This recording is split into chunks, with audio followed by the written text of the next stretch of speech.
guys. Good job. TNT Sports presents NASCAR. Today, it's the NASCAR NEXTEL Cup Series live from the Michigan International Speedway in Brooklyn, Michigan. Hi, everybody.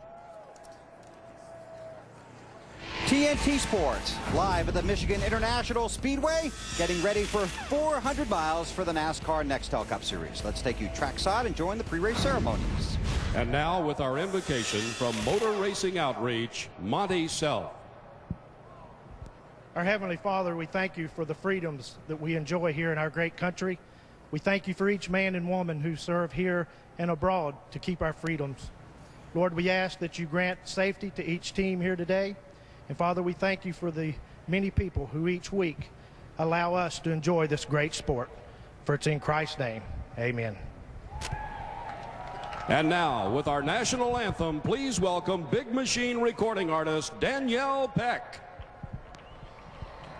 Oh, say, can you see by the dawn's early light what so proudly we hailed at the twilight's last gleaming, whose broad stripes and bright stars through the perilous fight o'er the ramparts we watched were so gallantly streaming, and the rocket's red glare, the bombs bursting in air, gave proof to the night that our flag was still there. Oh, say does that star-spangled banner yet wave o'er the land of the free and the home of the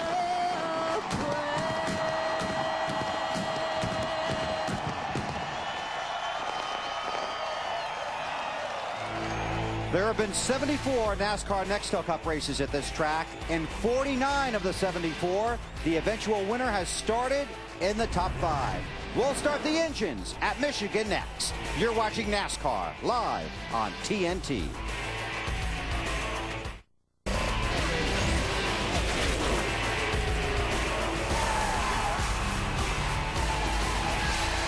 job, guys. Good job. TNT Sports presents NASCAR. Today, it's race number 23 for the NASCAR NEXTEL Cup Series from the Michigan International Speedway. There are 137,000 seats in the grandstand, most of them taken, as we get ready to race 400 miles at Michigan with a spot in the chase on the line. Hi, everybody. Bill Weber along with Wally Dallenbach. Thanks for having us in for the race. Our partner, Benny Parsons, has been with us here in Michigan this weekend, but this morning BP was not feeling 100%, so he took himself out of the starting lineup and returned home. Benny, we know you're watching. We hope you enjoy the race with everyone else here today. And if you're going to watch a race, be in a race, or attend a race, this is a great place for it. It really is. This was always one of my favorite racetracks to drive because it's just such a fun place. And most of these guys will tell you the same thing. You'll see these guys three wide. There's all kinds of racetrack to go racing on. We saw a great race yesterday in the Busch race, and it's a lot of fun. There are times where things get a little bit cramped, and you're going to have situations like this, but we also had yesterday in the Busch race. But it just is. There's a lot of room to play on, and the drivers really, really like it.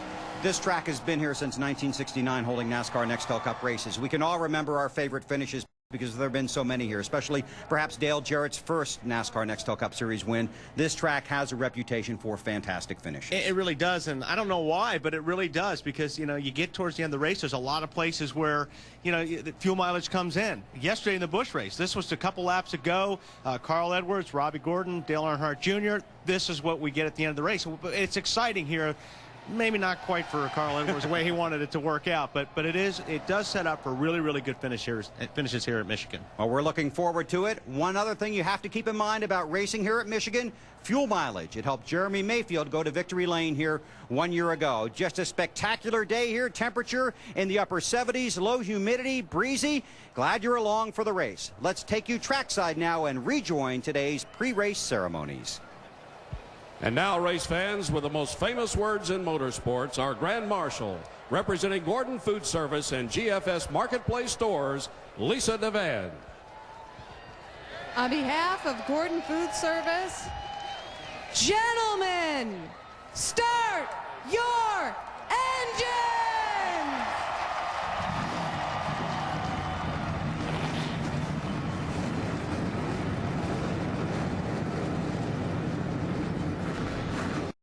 No driver starting outside the top 28 has ever won at Michigan. Tony Stewart among the guys hoping to change that today. He starts 33rd. The grid and the green flag next. NASCAR NEXTEL Cup Racing from Michigan on TNT is brought to you by Budweiser. Visit Budweiser.com to see the Emmy-nominated Clydesdales ad. This is Budweiser. This is beer.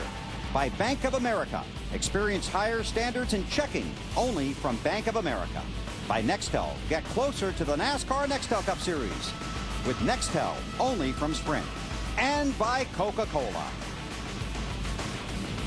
Today, one of the most popular stops on the NASCAR NEXTEL Cup circuit. Why? Well, let's find out. Here's Wally's World, driven by State Farm.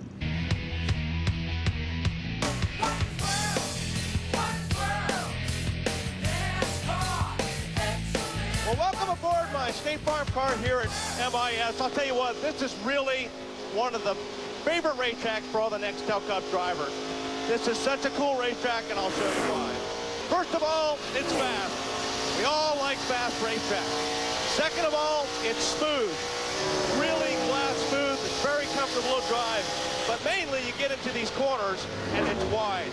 You'll see guys on the bottom, in the middle. You'll see guys right up against the wall, tucked up, really working that high line. There's a lot of drafting at this racetrack. You'll see the guys going down the straightaway, and you'll see 10, 12 cars in line. You do pick up a little bit of a draft. That's real important because this race also gets into a situation where fuel mileage is very important. Now, as the race goes on, you'll see this high line really get worked in. You'll see guys coming in up high. You can really drive the car deep here. You don't want a car that's loose in because you're carrying so much speed into these corners. So you want to be able to get down the straightaway, a $180, a $190. You want to start turning the wheel when you're still on the gas. Then you want to get off the throttle, let the car roll. Just set the brake a little bit, then start picking up the gas. You got all this racetrack to work with to drift up. Like I said, it's not a very difficult racetrack to drive, but for the NEXTEL Cup drivers, it's a favorite among many of them. You had a good time out there, didn't you? I did. I mean, this is a fun racetrack to drive, and you'll see a lot of these guys having a lot of fun today. Budweiser, the official beer of NASCAR, the proud sponsor of the Budweiser Pole Award, given to the fastest qualifier at each NASCAR NEXTEL Cup Series race. Budweiser congratulates Jeff Burton on his 4th pole of 2006, and he'll be in the Budweiser shootout when we get to Daytona in February. The starting grid for today's race here at Michigan, Jeff Burton on the pole, and Elliott Sadler in his first ride for Evernham Motorsports. Second row, Matt Kenseth on the inside, and Ryan Newman driving for Penske's on the outside. In row 3, last week's winner Kevin Harvick and Greg Biffle, who has to get himself a top 3 finish today. Row 4, Casey Mears on the inside in the 42 car, and Jimmy Johnson, our points leader right now, is on the outside. Row 5, the surprise of 2006, Denny Hamlin currently in the chase, and veteran Sterling Marlin, a past Michigan winner. Row 6, Kyle Busch is on the inside, and Jeff Gordon on the outside. Good car today. In row 7, Joe Nemechek alongside Mark Martin, who was very pleased with his car after happy hour. In row 8, Casey Kane knows how to get around this place. Also on the outside, Kurt Busch. Row 9, Dale Earnhardt Jr. and his buddy Martin Truex Jr. In row 10, Dave Blaney and Dale Earnhardt Jr.'s buddy, Carl Edwards, is on the outside. Ken Schrader's in row 11, right next to Michael Waltrip, who has a new sponsor in Domino's Pizza this weekend. Rode well on the inside is Scott Riggs on the outside. Had a good push race yesterday. Robbie Gordon.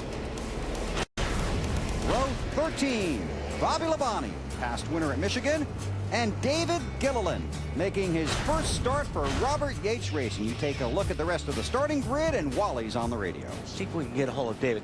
Hey, David, this is Wally in the TV booth. Can you hear me? Whoever that was, I can barely hear you.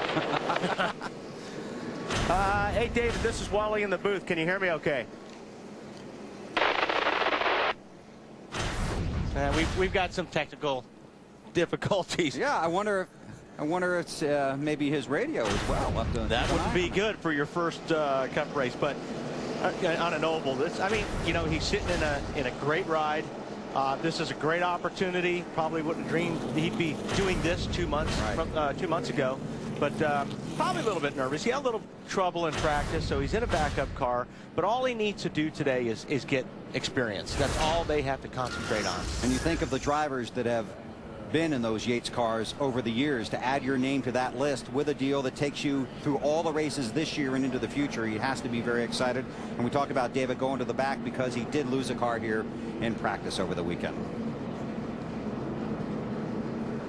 Well, as we've mentioned, fuel mileage can be a big factor at Michigan, so this will be a day of math and machine. Our guys are stationed along pit road, where the over-the-wall gang must be good to the last drop. Let's start at pit in near turn 4, and here's Matt. Bill, Mark Martin has a lot of success here at Michigan. He's had a good season so far. He comes into MIS 6 in the championship standings. Now, he would love, with expectations so high, to gain some more momentum, a late surge with 4 races left to solidify himself in for the chase. Now, last year, his average finish was 14th. That's where he starts today. Now, Mark always says he never learns a lot from the Busch race on Saturday. He did yesterday, and he hopes to carry that over. It was air pressure area, hopes to carry that over today. Marty? Matt, the last time we saw this car on the racetrack for Matt Kenseth was Chicago. Remember what happened then? Jeff Gordon wrecked Matt at the end of the race. The car was destroyed. The 17 bunch spent the last month getting this car ready for this race. A new front clip, a new rear clip, pretty much an entire new body on this race car because it's Matt's favorite race car. He also has his best starting position of the year, 3rd, and because of that, he has an opening on pit road. Dave? Marty, in case you haven't bought all your new collectibles yet or changed all your t-shirts, remember, this week in the 19 car, for the first time for Evernham Motorsports, it's Elliott Sadler. Makes his first start for Ray Evernham. And Ray talked this week about choosing Elliott. It was all about chemistry. He's got to make sure this team is good for next year. And even team director Josh Brown, this is the first time he's been in an at-track leadership role since 2004. So it's all about seeing if these guys work well together. So far, starting second, they've received an A. A for Allen. Hey, that's me. Jimmy Johnson, the championship leader, starts 8th in this race today, Dave. And even though Jimmy is close to securing his place in the chase, he says they want to keep the pressure on themselves to perform at a championship level leading into the chase and all the way through the final race of the season. Jimmy's crew chief, Chad Canals, told me that as the racetrack heats up today, he expects the grip in the outside lane to go away. So look for Jimmy to be what they call a bottom feeder, hugging that bottom lane of the racetrack. Bill? Thanks, Alan. You guys have a great day down there. To see the entire TNT pit map, go to NASCAR.com. On the homepage, you'll find the link for pit map. Alan talked about Jimmy Johnson, the conversation on the radio a moment ago. Remember, this is a long race, 200 laps. 200 laps, 400 miles. We got a lot of time to recover from anything that may creep up on us. You guys have been doing a great job. Keep making me proud every week. I really appreciate it. I'd like to say hello to all the Lowe's employee owners. Thank you for all your dedication, support, and keep watching. It's getting ready to get real exciting. Jimmy, another thing, don't forget, you've got an in-car camera, 10-4. That probably means watch your waves. Here we go. Green flag in the air. They're racing at Michigan on TNT.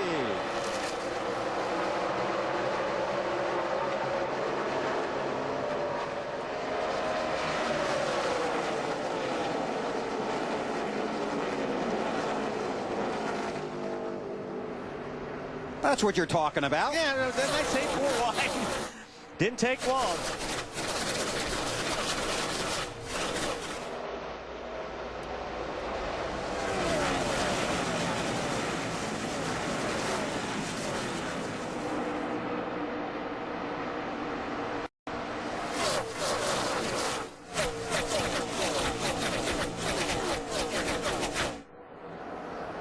Tell you what, there's a couple of loose race cars there. I saw Jeff Burton got loose. I'm not sure if 48 hit the wall or not, but he was loose. Yeah, there's smoke coming out of 48 of Jimmy Johnson. Be ready, guys. Be ready. Championship leader with early problems. Ryan Newman from 4th to 1st on the opening lap. I was just talking about it. Again. Boy, that car just took off up the racetrack. I'm not sure if he had something break or... Right front flat. There you go. Here's the onboard camera they were talking about. Yeah. Yeah, normally a car doesn't take off towards the wall like that unless you have a problem. So. In fuel here, guys. Right side's only in fuel. Heading for pit road, we stay under green, we go to Allen. It's going to be a change of right side tires only, and they'll top the fuel off. Chad Knaus telling his team to watch the right front fender. He's telling Jimmy to slow down as he comes down pit road so that carcass of that flat tire doesn't come off and rip the fender off that car. We've seen this team make late rallies from early problems in races many times this year. Here comes another one today they'll have to try and pull off. Yeah, had a tire problem at the Brickyard. That kind of worked out for him. Sure did. Made an amazing recovery from that. Looked like Elliott Sadler got very close to the wall that time out of 4. Yeah, Sadler was running pretty hard against Kenseth there. All of a sudden, he's going to lose 2 or 3 spots this lap.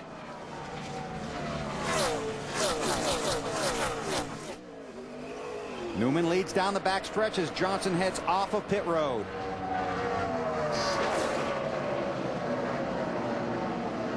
And we know it's only 4 laps in, but right now Matt Kenseth has taken the championship lead away from Jimmy Johnson.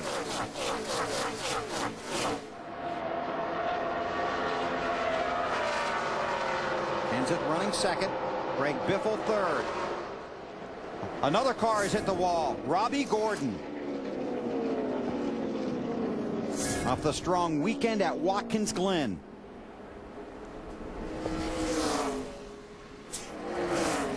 And Jimmy Johnson has currently scored 2 laps down. We'll wait for the scoring to reset, but I'm certain he'll be the lucky dog when it comes around.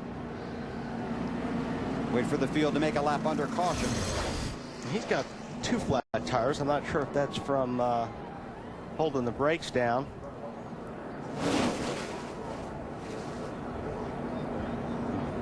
Word is that Robbie Gordon did have a tire going down, reported a tire going down.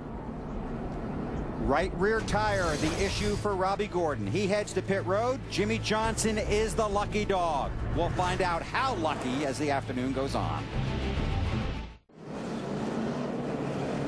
Working under caution here, some of the cars on pit road. Allen. Including Jimmy Johnson, who has just finished describing to his team what happened in detail in hindsight that got him into the wall. Their attention is being focused around the right front fender, trying to get its aerodynamic shape as good as it can be. Jimmy radioed in just before the pit stop that in the half a lap at speed he got before the caution came out, everything felt good. The steering felt like it was still aligned where it should be. Go now. Or we got time. Make sure that stuff looks good, guys. Crew Chief Chad Get the Knaus. balance down. Get that balance. Somebody take a hammer right there and tap that balance down right across the front. Real important to get the body straight as you can. Doesn't look too bad. I mean, where it did get damaged, it really is not going to affect it a whole lot. If it was more in the corner, it would be worse. They continue to work. This was the conversation on their radio a moment ago. What happened there, Bud? One got loose inside of me, and as he got next to, as we were going by each other, something when he came across the back of the car just knocked me sideways. I don't think he touched me. I just think it was the air got me loose, and I ran out of racetrack up off of 4. Are okay? Do I need to do anything to the race car itself? Coming strong. Everything felt good. Steering wheel's still straight. I don't know how the side looks or the fenders look, but that half a lap I just had, everything felt fine. The driver has to give so much information in that situation because he's the only guy that knows. Here it is again. Yeah, you see right there on the bottom. But see, I don't know. I'm not quite sure where he was talking about the air coming off the spoiler, but that thing just really shot off the racetrack like he had a tire going down. And we know that Jeff Burton's car wasn't that good on when the green flag came out because he went backwards. But whatever Jimmy was talking about must have happened earlier than when we picked it up. Taking a look at our AutoZone in the zone drivers. here at Michigan. Greg Biffle, we talked about it earlier, the 4 straight top 10 finishes, including a couple of wins. And Biffle and Edwards both need strong days here at Michigan and the next 3 weeks if they hope to make the chase. There goes Jimmy Johnson. Going to get back on the lead lap, I think, now. Getting one of the lucky dogs back. The top 19 cars stayed on the racetrack. Sterling Marlin in 20th was the first to pit, and he had plenty of company. And we'll point out right now and remind you once again that fuel mileage can be a huge factor here at Michigan. As we get ready for the restart here at Michigan, Coke invites you to drink it down and start it up.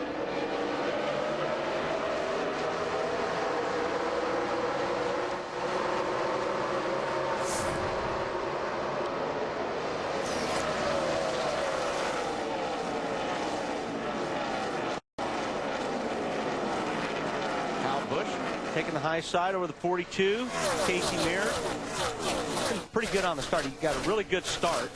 Been good on the restarts, too.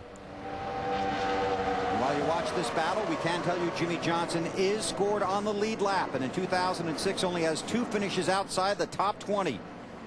He has finished in the lead lap in 21 of the 22 races. The only one he didn't, Bristol. He has no DNFs this season. That team can battle back from almost anything. Kenseth taking a look, and he's got his teammate behind him with a little bit of draft and help. Kenseth looks like he's got him cleared. Takes the lead, but Newman's coming back on the outside. No. Matt's going to hang on. An update on our pole sitter from Alan Bestwick. Yeah, Bill, you enter the corners at this racetrack at such a high rate of speed that when the car's not handling going into the corner, it's really uncomfortable for the driver. Jeff Burton's car described as loose entering the corner. That means the back end wants to slide out from under him when he's going into these corners at some 200 miles an hour. You see the miles per hour. This is down the front stretch. Turn 1, the fastest corner here. You carry so much speed into these corners, and you're actually, when you turn the car down into the turn, you're still flat on the throttle. So you've got to have a car underneath you in order to tug that steering wheel at 200 miles per hour. So you do want the car feeling really secure when you get into the corners.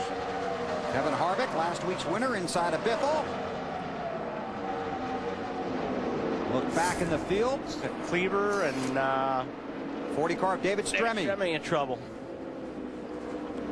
Todd Cleaver had a little damage there as well. Not as much as that car. The right front a bit on the wall.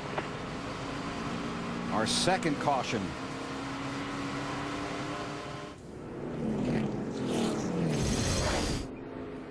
See David right in the middle. There's Cleaver right in front of him. Cleaver may get run into. It looks like Bobby Labonte ran into Cleaver. I don't know who was that on the outside that he ran into. The 49. Yeah, Bobby Labonte just pushed up the racetrack into those guys and kind of set things off. We can go on board with Stremme. Watch the 43 car. Boom. That's just a chain reaction. Wrong place at the wrong time sometimes. We got a piece of that there, boys. Robbie Gordon is the lucky dog.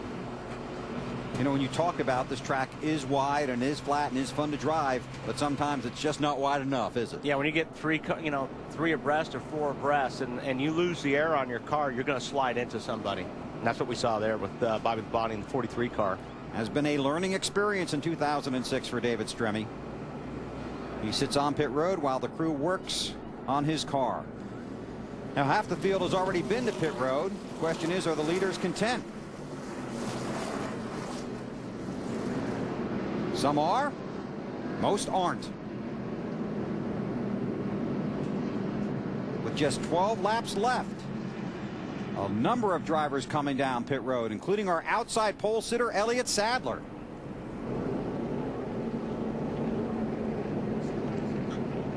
Dave.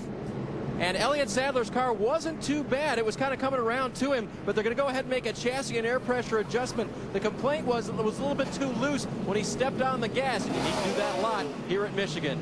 Quick stop, Alan.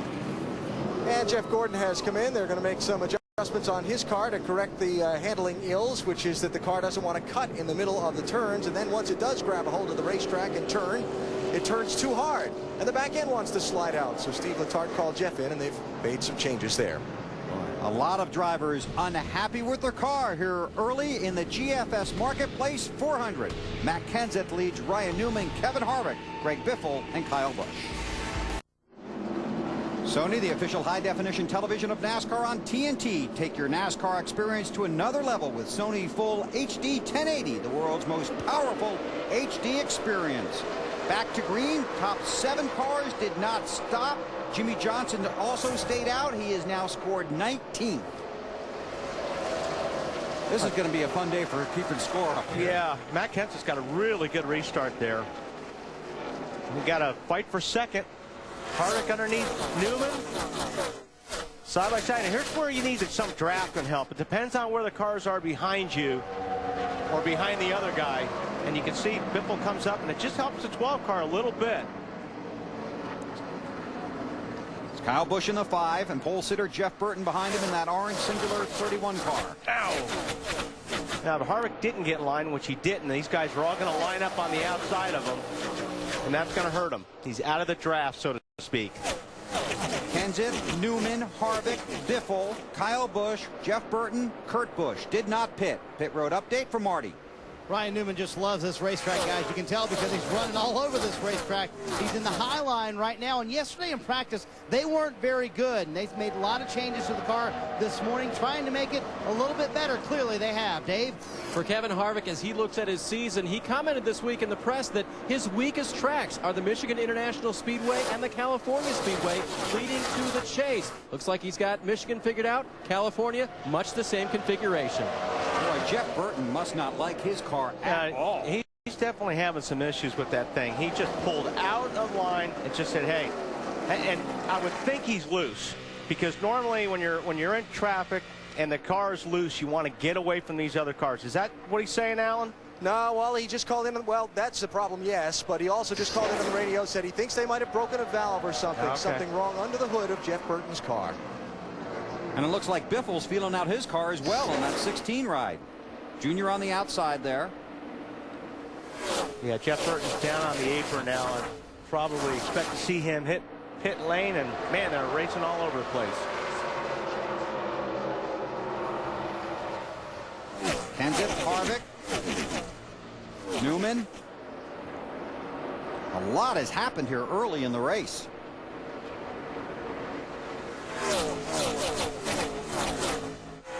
On board, Dale Jr. all over the back of Kyle Busch's car. Junior's running a 6th right now. We watch Earnhardt. The 31 is on pit road, Allen. Yeah, Jeff called in, said he was going to shut it down. They were going to bring it down pit road, have a look at it. You'll see the hood go up on this car, and the Richard Childress team will try and see if it's something they can fix. Although Jeff Burton is 4th in the championship, he does not believe his place in the chase is safe going into these 4 races. They do not want to have a DNF, a race where they do not finish here today. They're continuing to look under their hood, and I'll get your report as soon as they have a few more details. Thanks, Allen. Dale Jr. picked up that spot from Kyle Busch, and he's running that high line we talked about. He's already up top. His car gets a great run off the corners, and here comes Carl Edwards in the 99 underneath. He's going to take a spot away from Kyle Busch. And somebody finally has something for Matt Kenseth. Kevin Harvick off the win at the Glen. Challenging, then dropping back a little bit.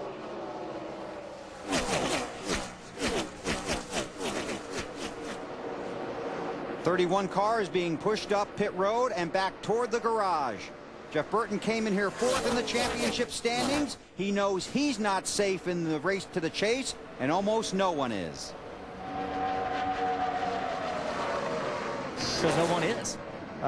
The top 2 guys, you know, they're just not saying it because they're superstitious. But the rest of us, you know, it's close, man. And one slip up, and you're right in the middle of being in a position where you've got to really fight. So with 4 races left, there's no safety factor. There's just not. So people in this sport are realistic. They understand things can happen quickly, and anybody thinks they're in. they're mistaken. Jeff is right. And because I'm telling you what, like he said, I mean, one mistake, which, you know, whether it's a mistake, one piece of bad luck just dropped them a bunch of spots. And listen, that's all these guys are thinking about right now, is being able to go to Richmond and have some kind of cushion, you know, that they don't have to sweat it out every single lap at Richmond. So, I mean, it is, if any race, this thing can go either way. And a good race for somebody like Casey Kane right now, you know, could put him into the chase. Exactly right. And you think about the Burton situation, 15th or better in the finishing order in the last 16 races. His last DNF came last October at Talladega.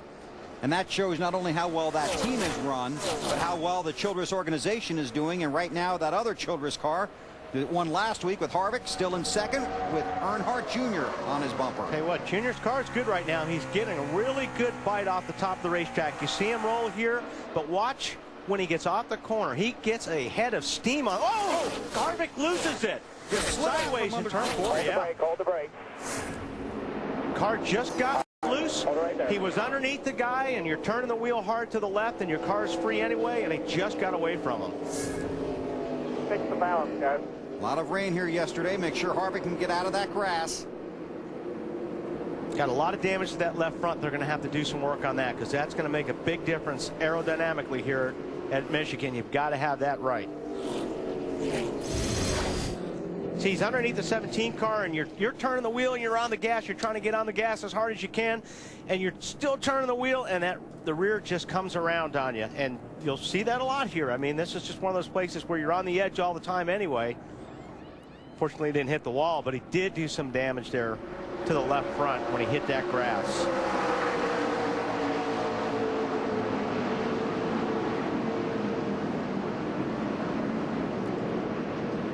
Now, go ahead. I was just going to say, take a ride with Junior. You see him down on the, way down on the bottom there.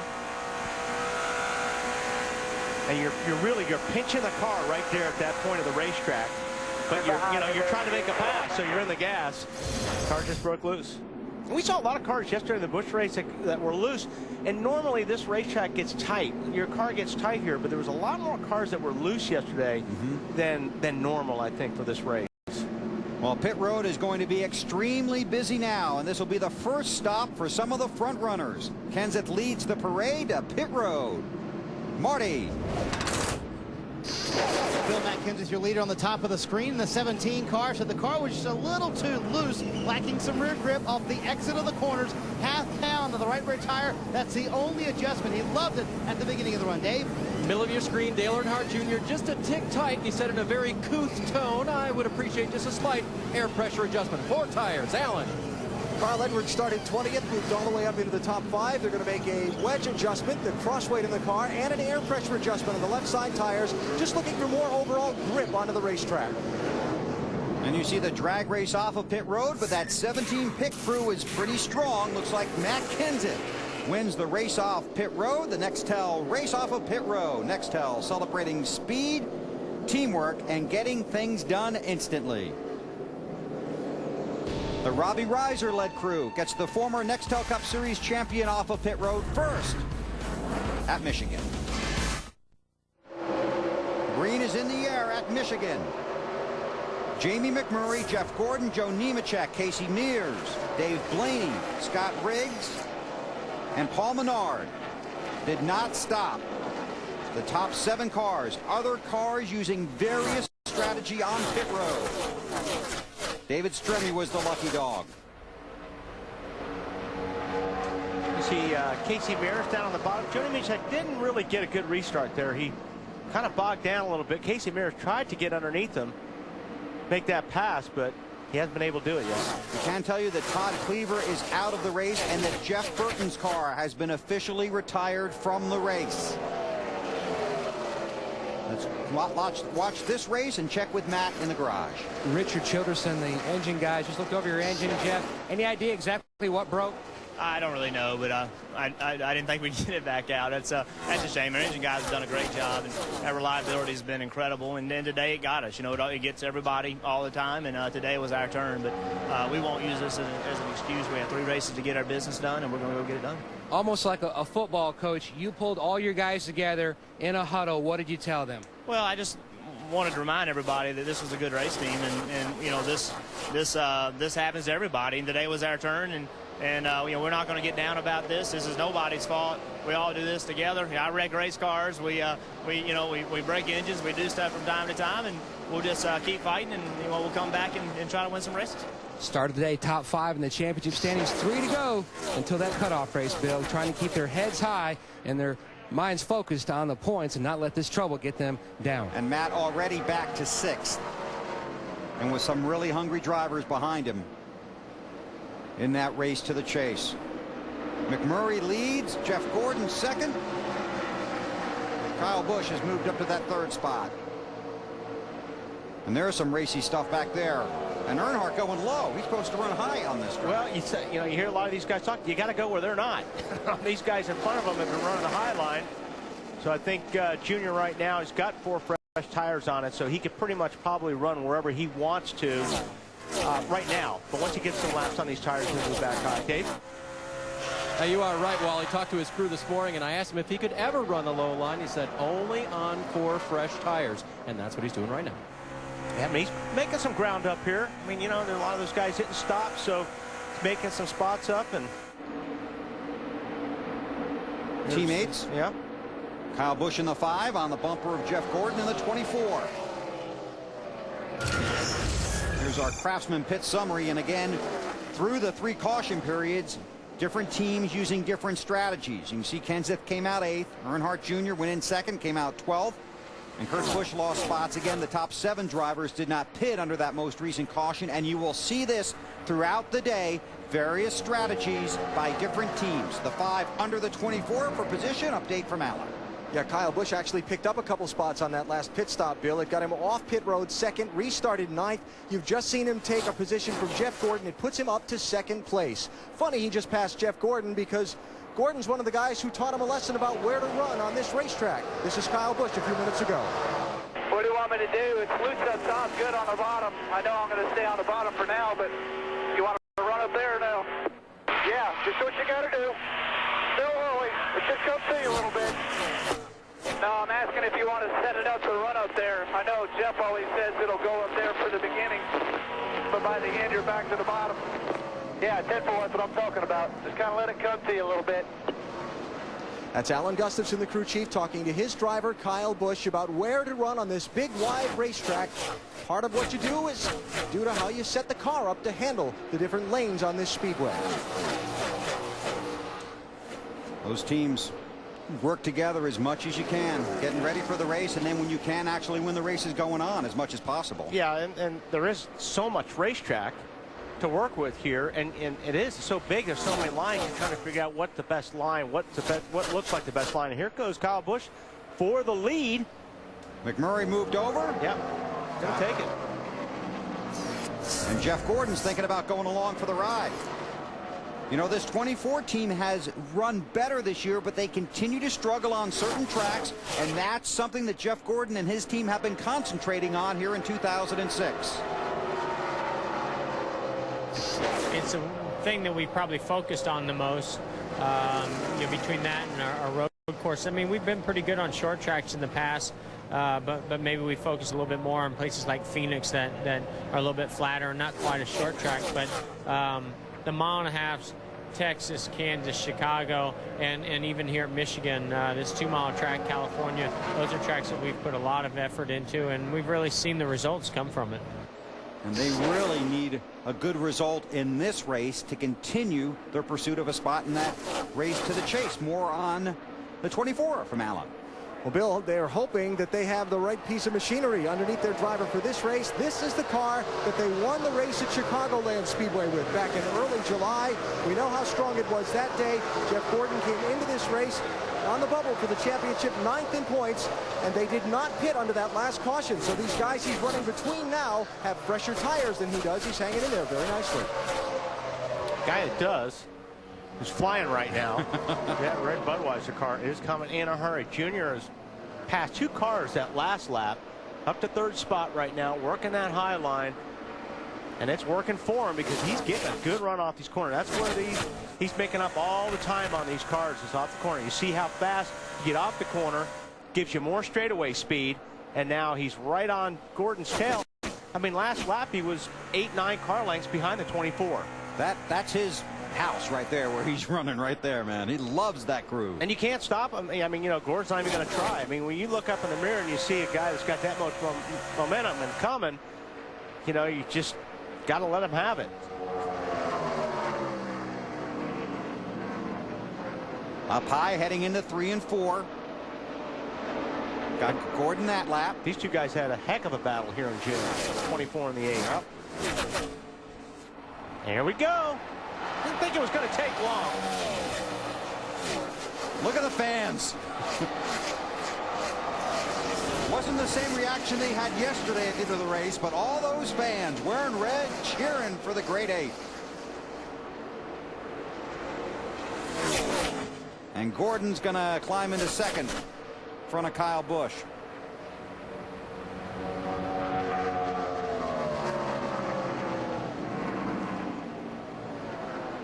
Dale Earnhardt Jr. went to victory lane here yesterday. A little controversy surrounding that. But on a Sunday afternoon at Michigan, he's running out front looking for the weekend sweep.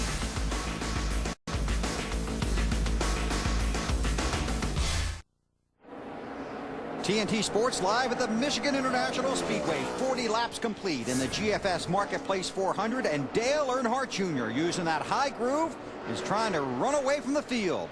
Let's take you through the field, starting with Earnhardt Jr. and here's Dave Burns. And his car's working very well right now, obviously out front. He just radioed into the crew. It's very good off of the corners, just a little bit snug getting into the corners. That's something Junior can definitely live with. Alan?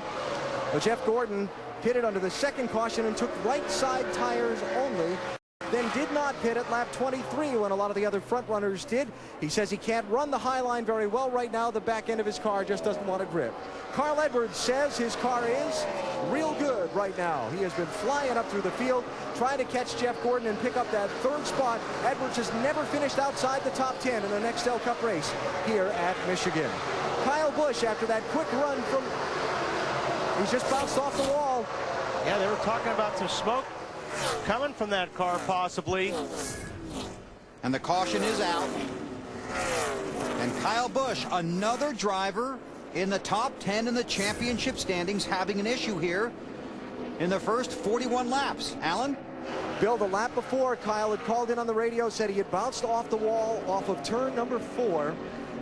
Or in between 3 and 4, said they had a tire rub. The spotter, Jeff Dickerson, called that down. Then that happened before he even came all the way back around. And now he tries to limp back to pit road, Alan. Yeah, and the right front fender is already destroyed. We'll take a look. Watch the right-hand side of your screen as we go to the replay.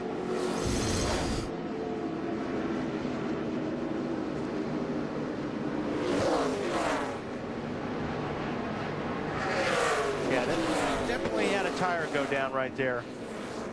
That was the second hit, I presume. David Stremme is the lucky dog. Kyle Busch, very unlucky, right to the garage. So let's see. Jimmy Johnson had the early issue. He's come back to get on the lead lap. Matt Kenseth has been strong from the start. Kevin Harvick had the problem coming off of 4. Jeff Burton is out of the race. And Kyle Busch in the garage now after contact with the wall.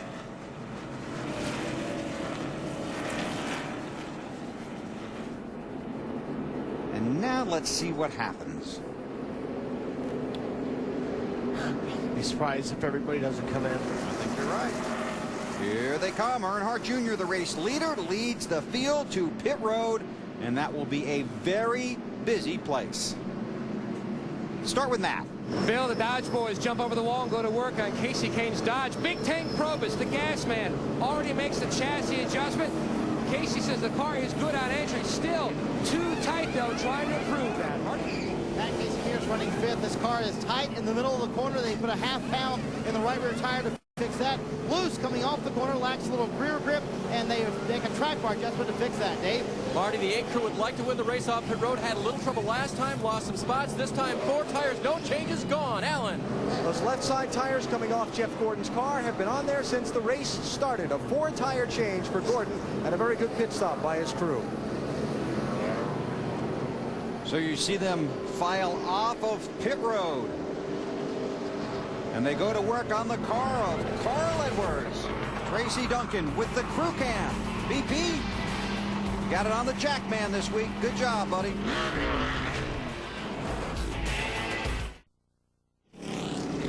This summer, if you think you know Deputy Chief Brenda Johnson, you better hope they back up your story. You won't believe what she does next. Tell me his name. Emmy Award nominee Kira Sedgwick is The Closer. An all-new episode tomorrow at 9 on TNT. Still working caution here at Michigan after Kyle Busch hit the wall. Marty. And Billy's in the garage area, had a awfully fast race car. What happened, Kyle? I don't know, just our normal Michigan luck. We get up to the lead, we can lead, and then all of a sudden either we blow up or wreck or something. I think the right front tire must have been going down because it went into the fence all on its own for no reason, and the turn 3 just didn't turn. And then I limped it around for a couple more laps, and then it finally just went out and going into 1 and killed it. So tough break for all the guys. I mean, they worked their hearts out on these things, but we'll just have to see if we can't get it back out, salvage something, and you know, go on to Bristol.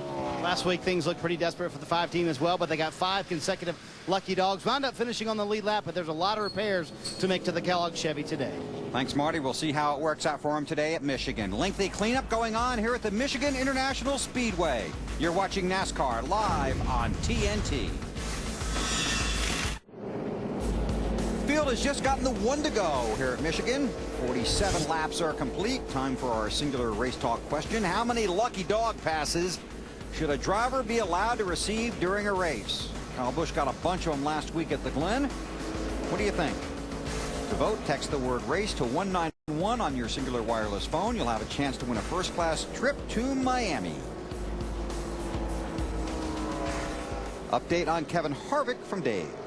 And part of the problem was that left front fender of Kevin Harvick's car.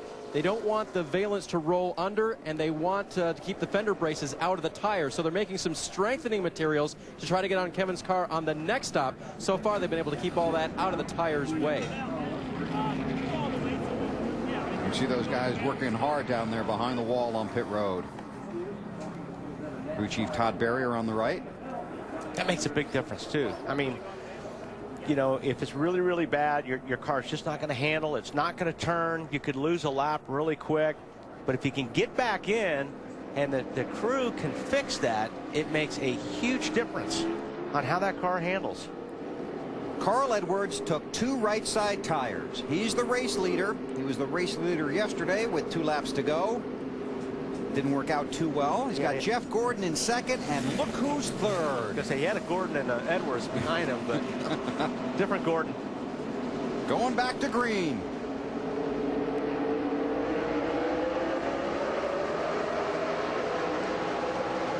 Jeff Gordon got a pretty good restart, and Carl Edwards left it open.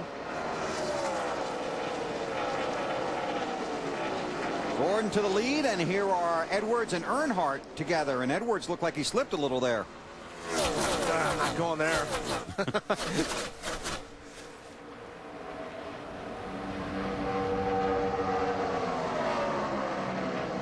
You watching this, Alan? Hey, Wally. Yeah. You may not be going there, but Bobby Hudson, Carl's spotter, did.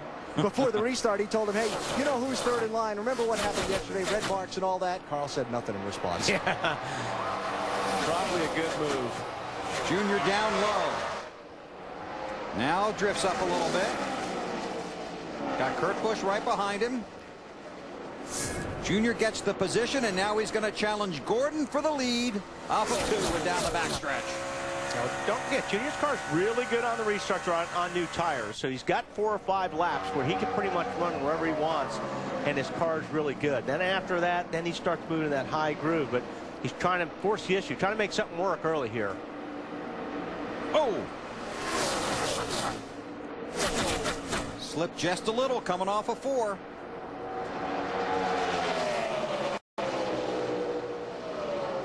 catch his breath, try and jump back in line. That's Greg Biffle in the 16. Two-time winner here at Michigan. And now Carl Edwards will race Gordon for the lead. This is the track where Carl made his debut back in 2004. Has never finished out of the top 10 here.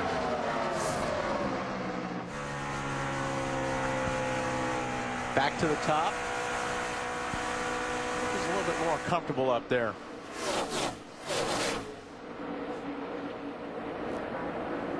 I think he regroups, and like Bill said, he's got a second breath going back after him. Maybe feeling if there was anything with his tires. A lot of times when you slip like that, a lot of times it happens on a restart. You don't have your tires completely, the pressure's up and the temperature's up. So, but you're not sure. You're not sure if you have a tire going down or if it was just that. So you'll take a lap or two to ride it out just to make sure that it isn't a tire going down.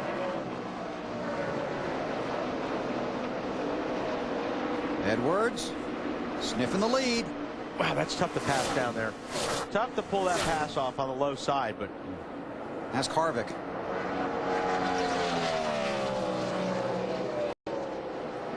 Carl's gonna do it though. He got his 5 bonus points for leading a lap. That's just where you get loose, right here. When you're in the corner underneath somebody, you're really close to that other car. Uh-oh. Gilliland got some smoke coming out the right rear. I'm not sure if he didn't tag the wall. Yes, he did. Right in front, right there. Lost a car in practice here earlier in the weekend. Now he's been in the wall. The caution is out for debris.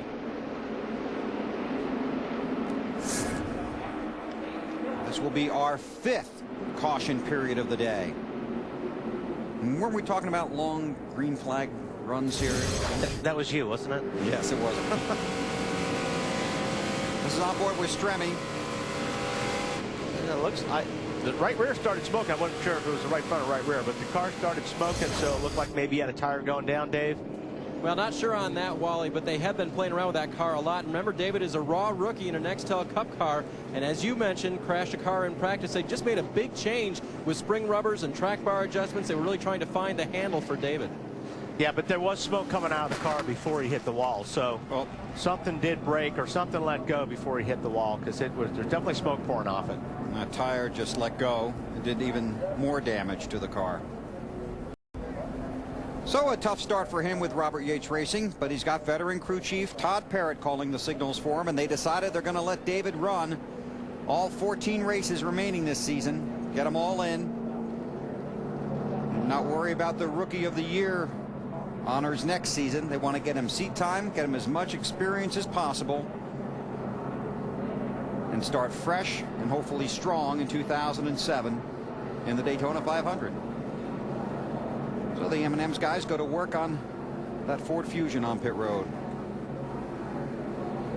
Pit road will be open this time. Most of the guys were just there. Just set it off.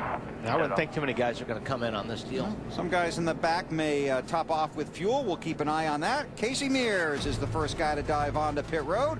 We'll update the running order when we come back to Michigan. You're watching NASCAR live on TNT. NASCAR NEXTEL Cup Series racing from Michigan on TNT, brought to you by GM, same company, new tune, by Visa. Go on, live life, and remember that no matter what it takes, life takes Visa. By Domino's, official pizza of NASCAR. And by Rocky Mountain Refreshing Coors Light. Taste the cold. That tells the story. 55 laps complete. Jeff Gordon, the race leader. Time now for our Wrangler 5-star finish. And we reached into the archives for this one. Our old buddy, Benny Parsons. Local boy makes good. Benny won here in June of 1980. Held off, let's see, it was Cale Yarborough over the final 50 laps. Got himself a hometown win, our Wrangler 5-star finish. And Benny not with us today, feeling a little under the weather, but we know he's watching at home, and BP, we're thinking about you. Green flag is out.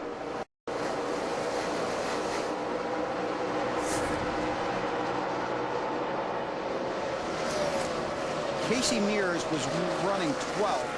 He was the first guy to dive onto pit road. And then a number of guys came in behind him. And again, some taking fuel only, some taking 2 tires, some taking 4. Just past the 1/4 mark here in Michigan. Edwards is going to take a peek up top. Gets on the outside of Gordon. Kurt Busch may take a peek on the bottom. Or they might go 3 wide. Yeah, well, that's normally what happens when one goes one way and one goes the other way. Carl Edwards pulls the pass off on Gordon, but he's still got Busch down on the bottom, and I think he's going to take that spot. He's got a good run off of 2 right there. So does Jeff Gordon. Oh, Kurt Busch with the bobble, and then falls in behind Gordon.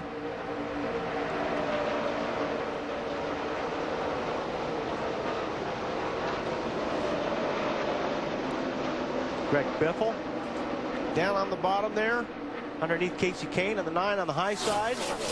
And Kurt did lead the last lap in that 2 car, so he got his 5 bonus points, but now he's got Casey Kane on his bumper.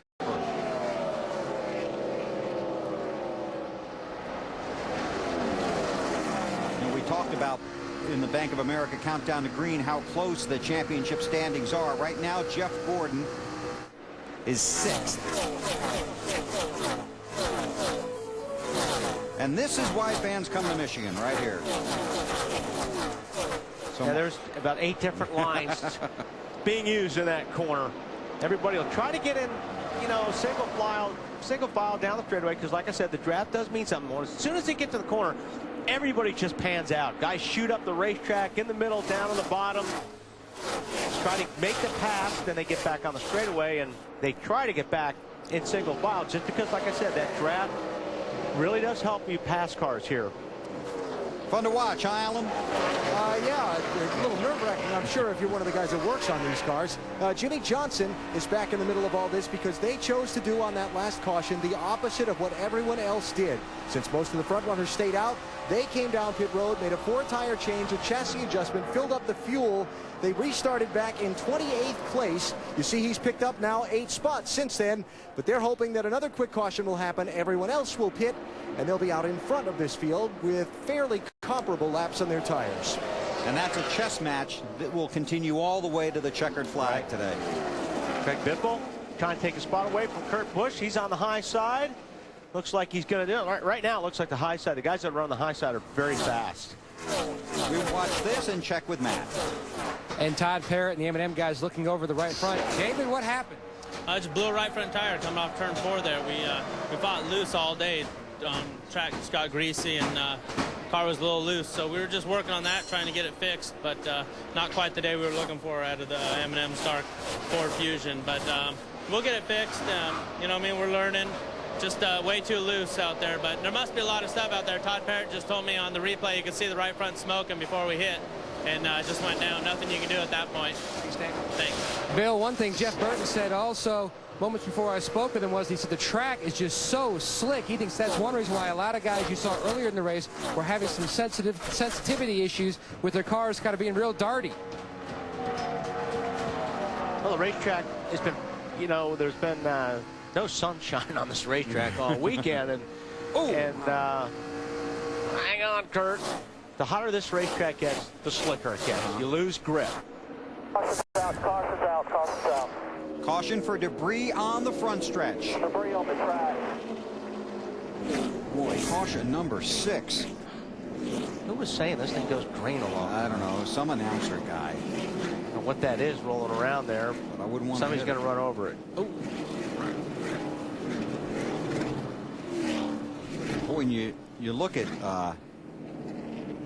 Kurt Busch's car, and even though he's running 6th, you know, yeah. Is he going to come in and try and work on that, or is he going to try and drive through it? Because it doesn't look like it's handling very well. He's lost. I mean, had the lead just a couple of laps ago. I guess if it's bad enough, I mean, obviously, yeah. If the car's really not handling, it's bad enough. You've got to make that call. Whether, you know, go ahead and get it fixed now. And this is the strategy that Alan was telling us Jimmy Johnson was hoping for. Yeah. That the caution would come out and that the front runners will come to pit road. The caution may have come too soon. We'll see as they come off of turn 4. You want to just leave it like it is? You want to take a half pound out of the right front and drop the track bar around? Sounds like they're I need coming. to do something to the right rear to calm it down a little bit this run. I think everybody's going to come on this one. If they split, come on. Well, Carl Edwards and Jeff Gordon stay out, and so does Casey Kane. But everybody else came. Yep. Well, now we'll have 3 different strategies at work. Marty. Well, Bill Kerbush really wanted to come to pit road. He said, I cannot race these guys. My car is way too loose getting into the corner. I just have no rear grip on this thing. They're going to go down 1 round on the track bar, trying to help them out a little bit, trying to be able to keep up with that 9 and those guys who are in front of them, and he'll have these 4 fresh tires. Two tires, rather, Dave. Greg Biffle already gone. 2 right side tires, chassis adjustment for a tight race car. And Jimmy Johnson also using this opportunity to pit. You see him there, the first car on the right-hand side of your screen, the Lowe's Chevrolet. So they continue to work on that car after he had troubles on the opening lap. He's going to take 4. Well, we said it'd be a chess match, and it certainly is right now. Carl Edwards and Jeff Gordon staying out under the caution. Field coming to get the green, completing lap 65. Carl Edwards, Jeff Gordon, Casey Kane did not pit. Gordon to the inside this time. Harvick also stayed out.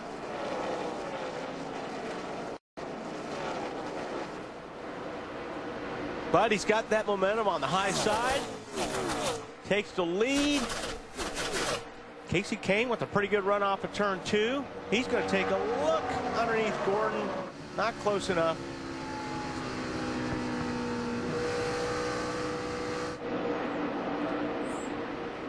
Kevin Harvick. Harvick has come back from that spin earlier in the race. It looks like they did fix that valence down there on the left front. You see the new metal down there on the 29 car. We got Burns to check on that for us. Oh, Dave already knows. In the these guys are good category, they actually had 2 fixes for that car. One was the big one we showed you on camera. There was a smaller one that they already got inside that left front fender that did the trick. The car was fast, nothing in the way, so they kept the big one off. Championship leader Jimmy Johnson also pitted under that last caution, currently runs 29th.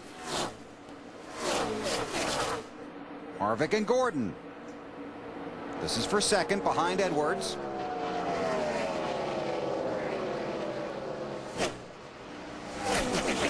He was pretty loose down there. That's what got him in trouble earlier. He was trying to make that pass on the bottom. Oh, look at Carl go.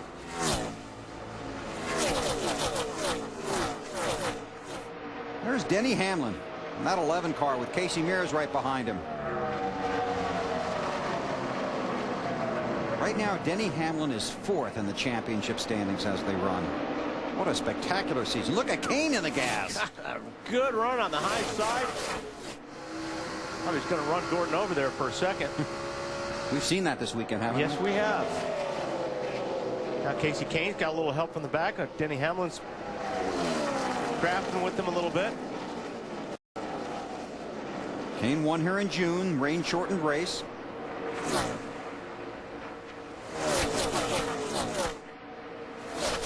Harvick just doesn't have enough when he gets off the corners to be able to slide up in front of Jeff Gordon. He'd love to be in that high groove, wouldn't he? Yeah, and the car is... There's Junior going right through the middle of some of these guys. He's going to take a spot away from Casey Mears. That was a pretty strong move. That was. Yeah, now Harvick's got to get back in line, regroup a little bit. But he's been running down there in 1 and 2 all day. He hasn't run that high line. I haven't seen him run that high line yet. He's been down in the middle to the bottom. But these guys that are running the high line like Earnhardt making it work, can't do anything with them. Casey Kane looking under Gordon. He's going to try and do it down low.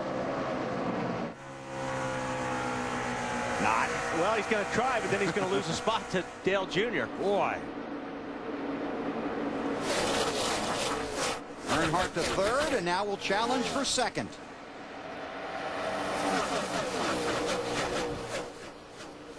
The leader, Edwards, 2.5 seconds in front of this pack. Now, Gordon's kind of running that line that Edwards wants to run, that high line, so Carl's going to take a look at the bottom. He's going to pass it. I mean, Dale Jr.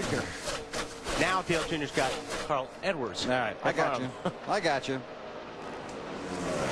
All right. Earnhardt to second, Gordon in third. Let's take you through the field, starting with Allen and Edwards. Yeah, who has not pitted under the last 2 cautions, Bill. Just before the decision to pit or not pit, that last one, crew chief Wally Brown said, oh, this is a tough one. But we only have 11 laps of racing on our tires. I would prefer to stay out if we can. Carl said, whatever you want. That's what they did. Dave? Bit of an experiment right now for Dale Earnhardt Jr. It's been fast all day. This time on the pit stop, they only changed 2 right side tires. They did not make any chassis adjustments. We'll see what happens. Alan? Let's talk about Jeff Gordon, who has just slipped back to 3rd position. Jeff, talking with his crew chief, Steve Letarte, a little while back during this race about where the crew can help the car and where the driver can help the car in a lap around here.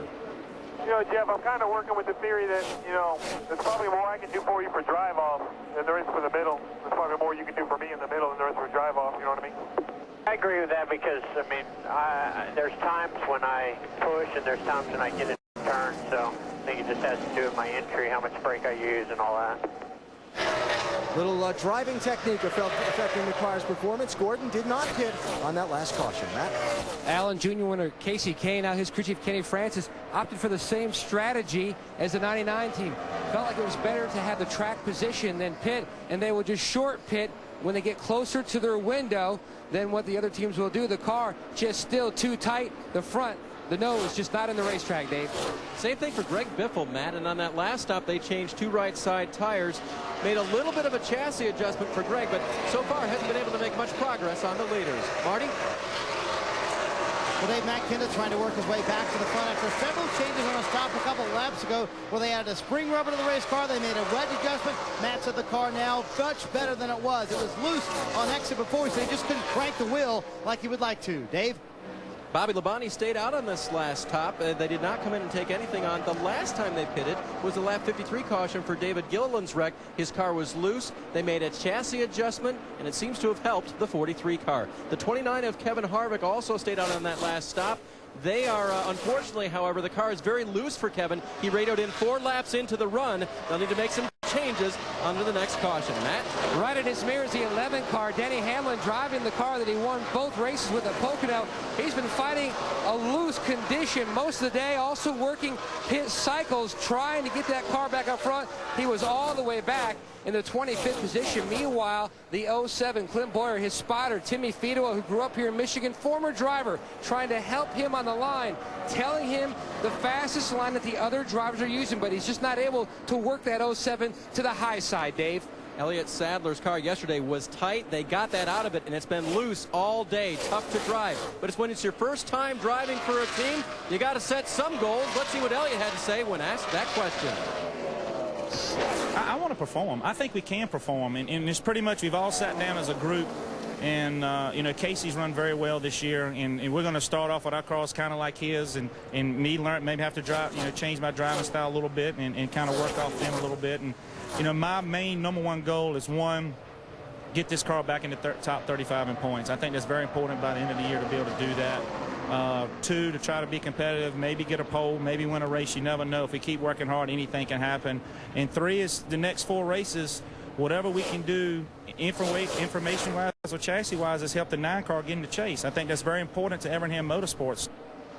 One thing you heard him say was that my cars will be like Casey Kane's. The crew confirmed that is the case on Friday when he got in it for the first time, and Elliott said, whoa, this thing is fast. Alan. Joe Nemechek is running in 12th position. They took right side tires only on that last pit stop on the Army machine. Best finish of the entire season for Nemechek at 13th. Joe told me this morning they've been running better than that. They just need some luck to get to the end of one of these things. Matt? Mark Martin, a 4-time winner here at MIS. He just told crew chief Pat Trice the car finally has gone to the tight side. It's been free most of the afternoon. His biggest hindrance is trying to work his way through traffic. He says you just have to try to pick him off the best way you can in the corner at the right time. Dave? Tony Stewart started the day in traffic, starting in 33rd position. He's made his way toward the front to some degree. His car was a little bit tight in the middle of the corners on the last stop. They made a chassis adjustment and gave him 4 fresh tires, AB. And let's drop back and check on the championship leader, Jimmy Johnson. Remember, we told you that they pitted out of sequence with everyone else looking to get some track position. Well, the adjustments that they made on this car have it performing well enough that they changed their mind, decided to get back on the same pit sequence as the leaders and try and work their way up through the field. Jimmy running 20th right now. Thanks, Alan. 39 cars run on the lead lap here at Michigan. Carl Edwards had about a 2.5-second lead over Dale Earnhardt Jr. when we started that through the field, and that is now only about a 1-second lead, and Earnhardt Jr. is making some fast laps. Yeah, he's definitely the fastest car on the racetrack, and he's going to catch him. Earnhardt Jr. in victory lane yesterday. Carl Edwards trying to get there today. Two old friends running first and second here at Michigan with 82 laps complete. Carl Edwards, the race leader. But the guy that is really fast right now, as we talked about going to break, Dale Earnhardt Jr., and he is closing in a hurry. He sure is, and you can watch him here. You know, he's even trying to follow him to pick up what little draft you do get here. If he can get a little bit closer, he's going to pick up on that draft. That's going to help him get to the bumper of Carl's car. So he's given up his line to try and get the help from Carl. A little bit of that draft, yeah. See, now he's running a little bit different line right there than he was earlier when he was catching them. He's down the backstretch into 3. He's going to go to the top of the racetrack here. And like I said, this is really where the 8 car has been strong I've seen today. Car just gets off this corner really good, gets a good run, got ahead of steam. Now he's going to follow the Carl's down to the bottom, trying to. You're not going to break the draft, but you try to, hope the guy doesn't follow you down there. Now Junior's going to be all over him, or run into you right about there. Or yeah. Looks like Carl gave him a lot of room right there. Yeah, like I said, I think Carl is. I think these guys are going to race each other pretty clean here for the next couple weeks. Yeah, because the guys next door watch him pretty closely. Yeah, there's a huge magnifying glass right on Helton's forehead right now. Earnhardt Jr. to the lead. More from Allen. Just talking about, as Wally was talking about the different line that Earnhardt Jr. was running and Carl around the racetrack, sounded like Wally was almost listening to Bobby Hudson, Carl's spotter, because he was telling Carl where Jr. was running to see if he could adapt that to his car. Dave? Now, the crowd cheered loudly when Junior came by as a leader that time, but I got to tell you, I had a confusing ride in the back of the pickup this morning with Kurt Busch and Dale Earnhardt Jr. Now, Kurt has had his detractors in the past, and Junior was quoted yesterday as saying, I might about split my fan base in half. As we rode around the Speedway, there was booing, there was cheering, and Earnhardt and Busch just kind of looked at each other, and I looked at them, and we all said, we don't know what to think. Dave? Bill? The booing? That was for you, buddy. I wouldn't be surprised. So the draft here, obviously, it's not like a Daytona or Talladega, but it does help. You do feel it. Check out our Home Depot garage. I'll tell you what I'm talking about, or I'll try to. Okay, good luck. This is usually Benny's job too. So, when you're by yourself, you're basically busting the air. You're the guy that's busting the air. So, if a car comes up behind you, he's doing all the work. So you've got all that free air that's going over the top of your car. So you're running a little bit faster in second place. Now, if you've got a guy in front of you, you're going to actually be pushing him by the guy that's down on the bottom that's pushing the air by himself. So 2 cars, 3 cars are faster than 1. That's why you'll see a guy down on the bottom here at Michigan all by himself. You'll see 5 or 6 guys lined up on the high side. Well, those 5 or 6 cars are going to be faster than that 1 car. So that's why it's really hard to make a pass on the bottom unless you've got some help or a really good run. And Earnhardt Jr.'s had a spectacular run. And he knows with today there are just 4 races remaining, and when the checkered flag falls this afternoon, just 3 before the cutoff and the chase for the championship begins. His team has a lot of work to do in a very small amount of time. It's an exciting part of the sport. It's a great addition over the last couple of years. But at the same time, I think if you did let it bother you, it would really bother you a lot. So that could also make you do a lot of things you shouldn't do on the racetrack and make you make some mistakes on the racetrack. So I just try to stay calm and stay cool. So when I get in the car, I'm focused and I got, I know exactly what I need to do in front of me, and I don't I don't try to do too much and make mistakes. The pressure in this sport to perform is huge, but the race to the chase and the chase itself has made it even more intense. Yeah, people really have no idea how much pressure there is on these guys, the drivers, the teams. I mean, the sponsors put pressure on them, the team owners put pressure on them, the manufacturers put pressure on you. Your wife puts pressure on you. I mean, it's just, you know, it's a lot of pressure, and it's so different. I mean, you go to the Busch garage or the truck garage, it's nothing like, you know, the tense you feel when you walk through a truck garage. It's just incredible. So there's a lot riding on the line. And you can feel it at this stage of the season when you walk into the garage, even as early as Friday morning, because the guys on the bubble are already worrying about, well, what's going to happen Sunday or what's going to happen between now and Sunday. Dave? And Bill, you remember how Dale Earnhardt Jr., when he's behind the wheel, sometimes relieves pressure during the race? With a conversation? Yes, he does. And with who usually? His cousin, Tony Uri Jr., the crew chief. And when he was running second behind Carl Edwards, he said, hey, buddy, you got to get in the ball game. Running second, guys. And so Tony Uri Jr. radios back, you know what? I got my ball, and I'm carrying it. And then he took the lead. He used to have that ball in the car, too, remember? Yeah. Wilson from the movie Castaway? Said he got lonely in there. He's lonely right now out front of Carl Edwards by a second. There's Tony Uri Jr. and these guys reunited this season. Anytime you make change on a NASCAR NEXTEL Cup team, it makes it a little harder to move forward. It takes a while for everything to come back together. These guys have struggled.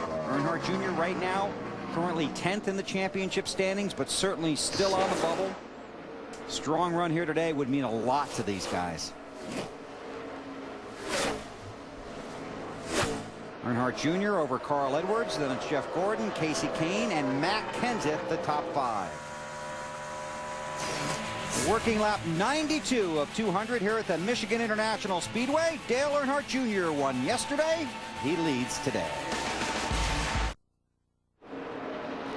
Looking at green flag pit stops with 94 laps complete. Carl Edwards, Jeff Gordon heading down pit road, and a long way to go for these guys. The 99's headed for you, Alan. Yeah, and here's the risk they take, Bill. If the caution comes out before the other guys who pitted later have to stop, they're going to be caught a lap down. It's going to be an air pressure adjustment and also a track bar adjustment for Carl Edwards. Going to try and adjust the way the car handles in the corners. You should see the wrench go in one of the back windows. There it goes. That looks like a wedge adjustment to me. They're going to make a 4-tire change here for Carl Edwards. Jeff Gordon's car a little farther up pit road said his car was starting to not want to turn into the corners as he went in. They're going to make some adjustments there on the 24, and a good race off pit road for these two. These guys last pitted under that caution at lap 43 and stayed out on the lap 63 caution. Matt. And we told you that Casey Kane's a little bit off sequence as some of the other leaders. Service going on the non-car, making big headway on this car. Earlier, absolutely no grip with the car. They have slowly got the handle dialed in for Casey. Solid stop on the Dodge boys. Small air pressure adjustment.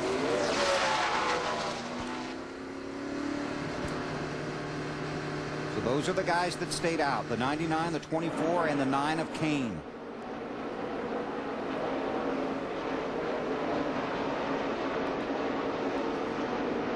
Casey Kane. And that's the race leader. Sorry, Wally. Casey Kane may go a lap down here. Okay, now Earnhardt Jr. is the race leader, but while we were away at commercial, Carl Edwards got the lead, and watch what happened here. Yeah, it looks like Kevin LePage had a tire going down. He was trying to get to pit lane. He was going low. Earnhardt had to get way off the gas. And there goes Carl Edwards. I mean, blows by him. Dave, you got more on that? Just the radio transmissions immediately following that. And Junior really didn't say much except, what was that? And his spotter said, I don't even know what to tell you, Junior. He did a good job not running over him. Yeah, it was really close. Like I said, LePage was just trying to get down the racetrack. But it was close. Saw the graphic that Junior has led 21 laps now. Carl Edwards has led 32. Kenseth, Newman, McMurray, Gordon, Kyle Busch have all led today, along with Kyle Petty and Kurt Busch. And Hermie Sadler also led a lap. Looking at the car of Ryan Newman. Marty, you got something on this? Yeah, Bill, half of the left side of the grill for Ryan Newman is missing. There's a big hole in the front part of the race car, and his car before was extremely loose, and I'm literally dirt tracking it coming off the corners. Then all of a sudden it got tight. Ryan didn't know why. They noticed there's a big hole on the left side right underneath Charger. That changed the handling characteristics on the 12 car. Now his car way too tight. They're going to try and fix it when they come to pit road. But problem is, these stops are likely going to be green flag stops, meaning they won't have a lot of time to do many repairs. So right below the... Yeah, it's right below the screen. It's actually where it's taped up. But you can see it right there on the bottom. There's a hole on the bottom. And it's probably tightened the car up quite a bit. See if we can get a look at it right here. It's right there in that area. See that hole right there. Well, that won't be fun. Now, if they got to fix that under the green, it's going to be tough. I mean, they could put some tape over it, try to block that hole. Yeah, it'll never stay. There's the good look at it. Yeah. The sun's shining right down on it. It's been a frustrating season for that bunch. Previous winner here at Michigan. Just past the halfway mark. Dale Earnhardt Jr., the race leader. Be looking at some more green flag pit stops coming up. Earnhardt leads Kenseth, Boyer, Biffle, and Elliott Sadler. Green flag pit stops. Dave. Pit road right now, Bill, is the Kevin Harvick car. This car had gotten terribly loose coming off of the corner. Wondered if there was something wrong with that left front fender. They're going to go look at it as they go around, but it will be a 4-tire change for Harvick and adjustments to try to get the loose out of that car coming off the corners. Matt? And just on pit road is the 11 of Denny Hamlin. Now, his crew chief, Mike Ford, they've been trying different lines on the racetrack. The car just way too free on the bottom, trying a number of different adjustments on this stop to try to get that car where it needs to be. Denny would like to really run it up high. That's where he ran it most of practice on Friday and was very happy with it. In fact, Mike said they were really glad to see that the sun was out today because the track would be slick. And they said that the 11 car really liked that. Dave? Leader Dale Earnhardt Jr. on pit road. Here is his cousin Tony carrying the ball. They will make an air pressure adjustment for Dale Earnhardt Jr. The car just a little bit tight, even though Jr. was leading. They know they have to keep up with the track and the day, so they'll make an air pressure adjustment and change 4 tires for the leader. Here comes Jr. Hits his marks perfectly. Guys go to the right side. Remember, earlier today they had a bit of a slow stop. They have recovered from that on every subsequent stop. And this one looks pretty good so far as well. Allen. And the championship leader, Jimmy Johnson, making his way down to the road, watching his speed because speeding penalty on top of the rating he's already had would be a little difficult. Going to be a 4-tire change. They'll pack this thing full of fuel. Also look to try and help Jimmy with a loose condition. You see the wrench going into the hole on the right rear side of the car. Marty? Alan Ryan Newman hits pit road. You can see the hole in the left front grille. They've got to get some tape on that. They fabricated a piece of tape they're sticking over with a pole. Crew member will grab that piece of tape and put it on in the right spot. 4 tires. They're going to make the chassis changes. They're going to make sure they get the piece of tape in the right spot. Problem is they covered up part of the grille they didn't want covered up with that big piece of tape, Dave. Here comes defending champion Tony Stewart onto pit road. His car has been tight most of the afternoon. Let's see what the crew goes and does this time. They will look at Tony's car, definitely change 4 tires on the car, wrench going in the rear window, chassis adjustment to try to help the champ steer this car better. Left side tires coming off. Got to index them perfectly to get them back on. 5 lug nuts hit, and Tony leaves. Matt. And the 07, Clem Boyer makes his way down pit road for service. He said the car was pretty free. He was talking about possibly trying 2 tires on this stop just to see what the race car would do. Some other guys have done that today, but you can see he has sticker tires on the left side. Air pressure adjustment. Hardy. Matt Kurt Busch ran his way back into the top 10. The car was loose at the beginning of that run, meaning no rear grip. They're going to go down to the track bar trying to fix that. He was a little too tight in the center of the corner. He wasn't worried about that. One of that loose condition fixed, Dave. Same adjustment has already happened for Greg Biffle down on the track bar for fresh tires. His car wouldn't turn in the corner either. Greg is off pit road. This all occurring 109 laps into today's race. And still waiting for a handful of drivers to make their next stop. There's Matt Kenseth. He's the race leader. Reed Sorensen runs second, then Mark Martin, Joe Nemechek. Mark Martin is there. Matt slides to a stop, though. You can see the crew member already making the wedge adjustment. Mark called for that. He wasn't so sure about making an air pressure change. They tried 2 tires earlier. Back on lap 43, the car was extremely loose, Amy. He said now it's extremely tight. And Joe Nemechek pits the Army car. Last time they were on pit road, they only took right side tires. So these left side tires, the crew's about to pull off the car. They've been on there for a while and worked pretty hard. 4 tire change for Nemechek, Marty. Matt Kenseth hit pit road as a leader. Allen, he said he wanted a cold drink of water. You know, he said he got more of the rear grip back as that run went on, but they're still going to go down on the track car, trying to give him even a little more real grip. 4 tires and a quick stop for the 17 bunch. A little slow on the rear tires, though, not quite as quick as they wanted to. The first half of it looked great. Wow. Robbie Reiser won't be pleased with that. It's one of the best pit crews in the business right there on that 17 car. They don't like giving up anything on pit road. Reed Sorensen in the 41 was scored as the race leader. Now he heads for his pit stall. And that will complete the cycle of green flag pit stops with 111 laps in the books. Coming to you, Marty. Tell you what, Bill, at the end of that run, Reed Sorensen had an awfully quick race car. He raced his way into the top 10, and all these cycles of pit stops raced his way, obviously, to the lead. Just a little too tight, lacking some front grip towards the end of that run. They're going to take a half pound of the right front tire. Those are the only changes for the 41 car. Here in June, he had his career best finish of 5th place, and this is a quick stop, what you need under green flag conditions. You're right, Marty. Good stop for those guys. So Sorensen heads back out. And up front, Jeff Gordon. Past winner here at Michigan, 4-time series champion. Missed the chase for the Nextel Cup 1 year ago. He's the one guy the other drivers don't want in the chase because this is a determined driver on a talented team. TNT Sports live at the Michigan International Speedway. We are under caution. And here's why. It involves Kurt Busch in the 2. Yeah, look up high. Not sure what's going on there. If he had a right rear tire going down, or, I mean, he was awfully high, but it didn't look like he was so high he was in the marbles. But don't know. Pit road is open, and we're going to see some more stops, Alan. Oh, let's start with Matt. And Tate Probus already makes a chassis adjustment. The car not good on entry. Per Casey, also possible air pressure changer, throwing it back and forth. AB.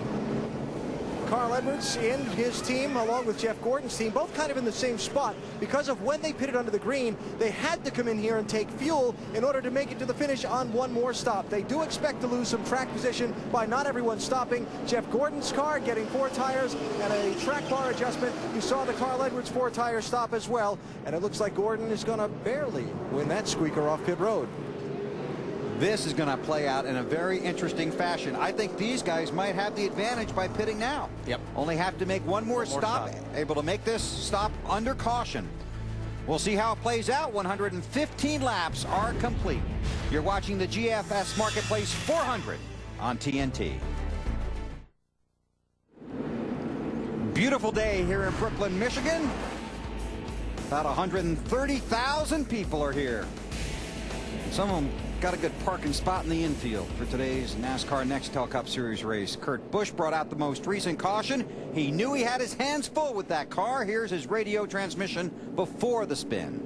Dude, this thing is the most horrible driving car with fresh tires. I can't believe this. Dude, these cars are out of control.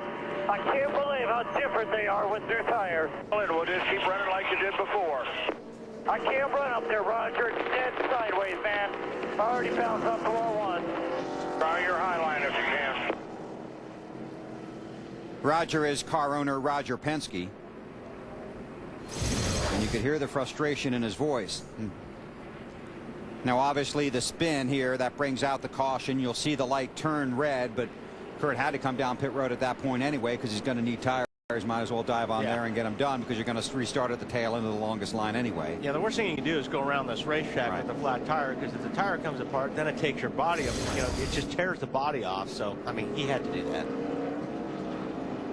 So Kurt, who got the penalty last week for coming onto pit road when it was closed, made the proper decision that time, but is not very happy with the way his car has been handling. They've turned the lights back on the pace car. See, the field had doubled up, but we're not going to go back to green this time.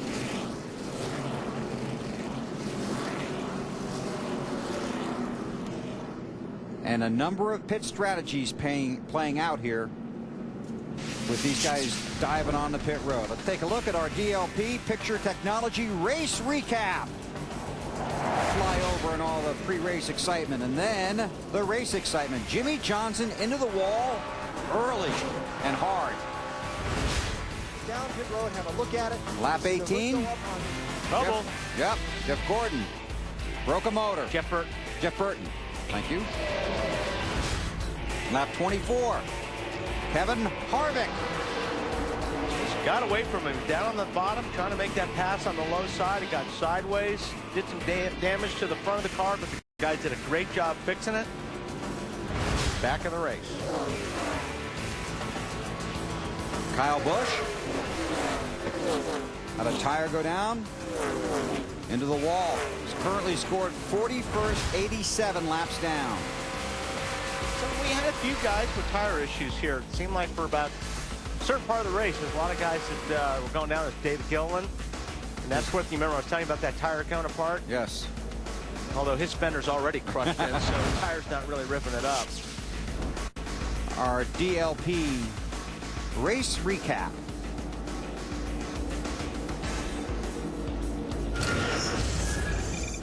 Our Napa Field summary. 7 caution periods. Jeff Burton, Todd Cleaver, the 2 cars out of the race.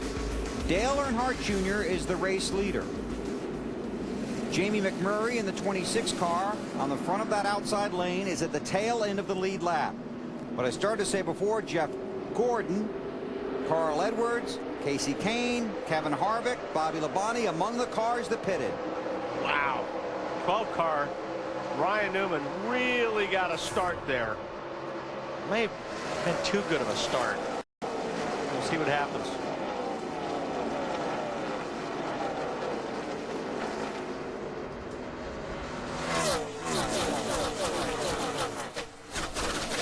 Usually the guy on the bottom on the inside lane isn't supposed to get that good of a start.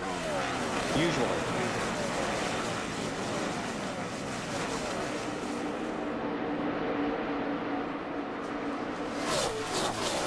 Robbie Gordon right in front of Earnhardt. Robbie's 1 lap. Well, at this second, he's on the lead lap. If Junior passes him, he'll put 1 lap down. And it's worth going back and mentioning again how good that 8 car has been here this afternoon. He's been the fastest car all day. I mean, there's no question about it. They can keep on top of the handling and not let it get away from them. You know, they're going to be very, very tough to beat today, Dave. And you got to be careful when you have a car that good, don't you, Wally? Yes, because you can mess it up. Well, or someone else can. We saw Kevin LePage dropping down low and almost getting into him earlier in the 49. On this restart, Jamie McMurray on the tail end of the lead lap on the 26 car. He started right in front of Dale Earnhardt Jr. They radioed to Junior, said, the 26 isn't real confident in their race car. And Junior said back, oh, great. He's still stuck back in traffic, and he is the leader. And there's an orange car with a 2 and a 0 on the side that might be coming. Stewart right there. Showing in the 4th spot right now. Man.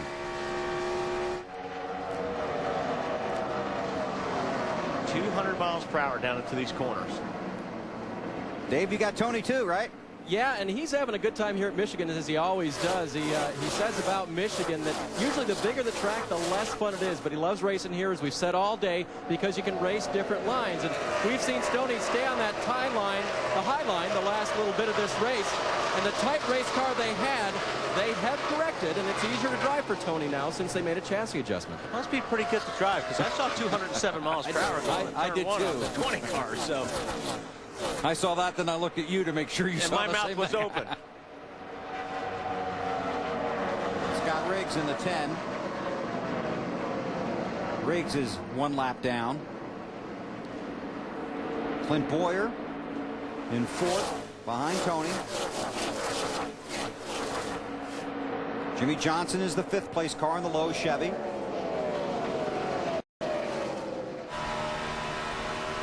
And another guy now on the move in the second half of this race, the 6 of Mark Martin. Mark is in 7th right now.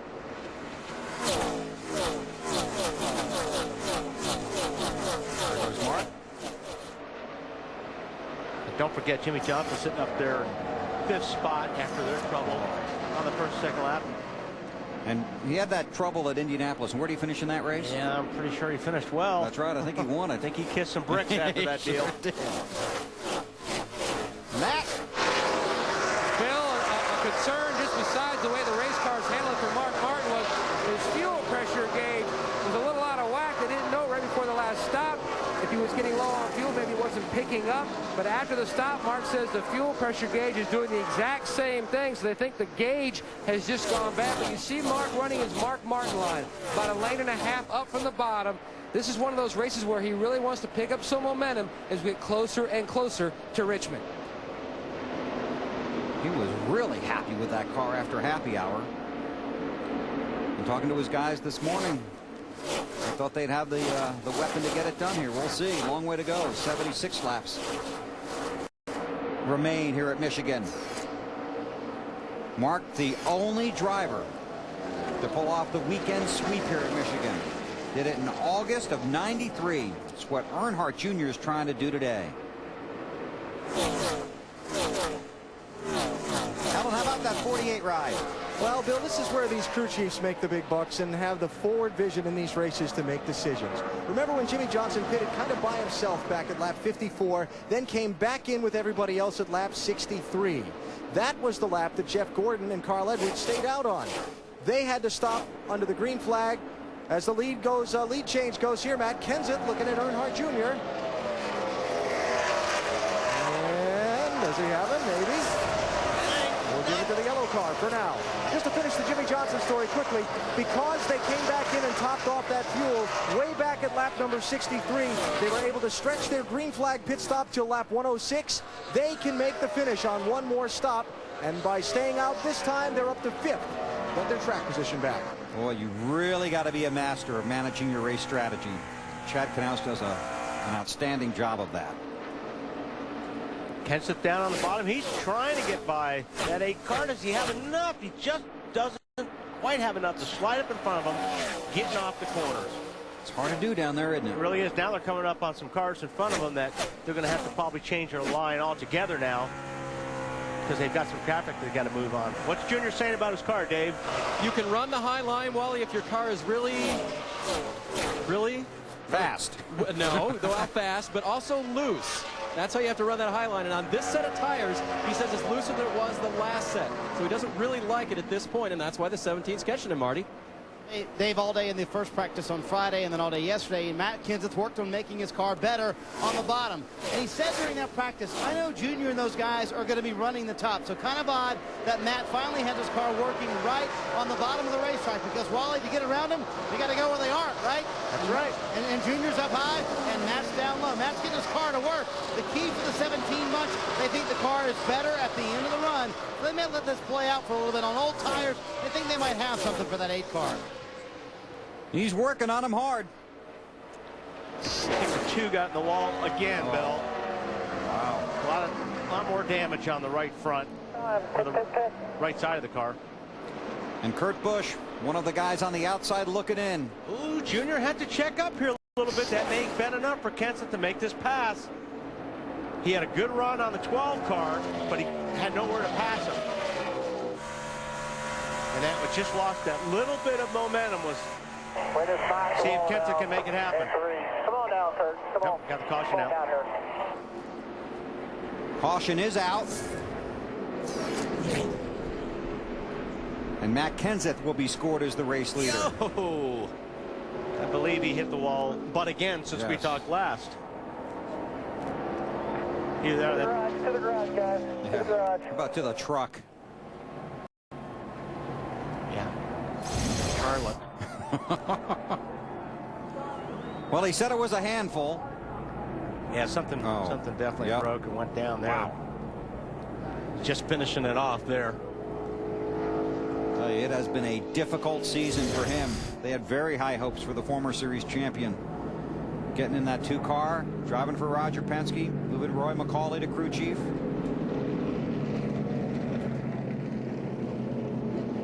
His Penske teammate Ryan Newman is the lucky dog. There's Kenseth, the race leader. Earnhardt Jr. is second. Tony Stewart in third. Then Clint Boyer and Jimmy Johnson. Okay, some guys stopped not that long ago. Pit road will be open. I think pit road will be very busy. Stop now. You're still going to have to make one more stop if it stays green to the finish. How about that? Closing in on a record we didn't think we'd see. Yeah. Yeah, I think a lot of these guys will come in. I'm not sure about Earnhardt, but I bet he does. Kenseth is whatever. Yeah. I mean, whatever he does, everybody else will do the. Well, he won at Dover when Robbie told him to come in, and he stayed out. So that worked out for him. He made the call from the seat. Field moving through turns 3 and 4. Fans watching to see who's coming to pit road.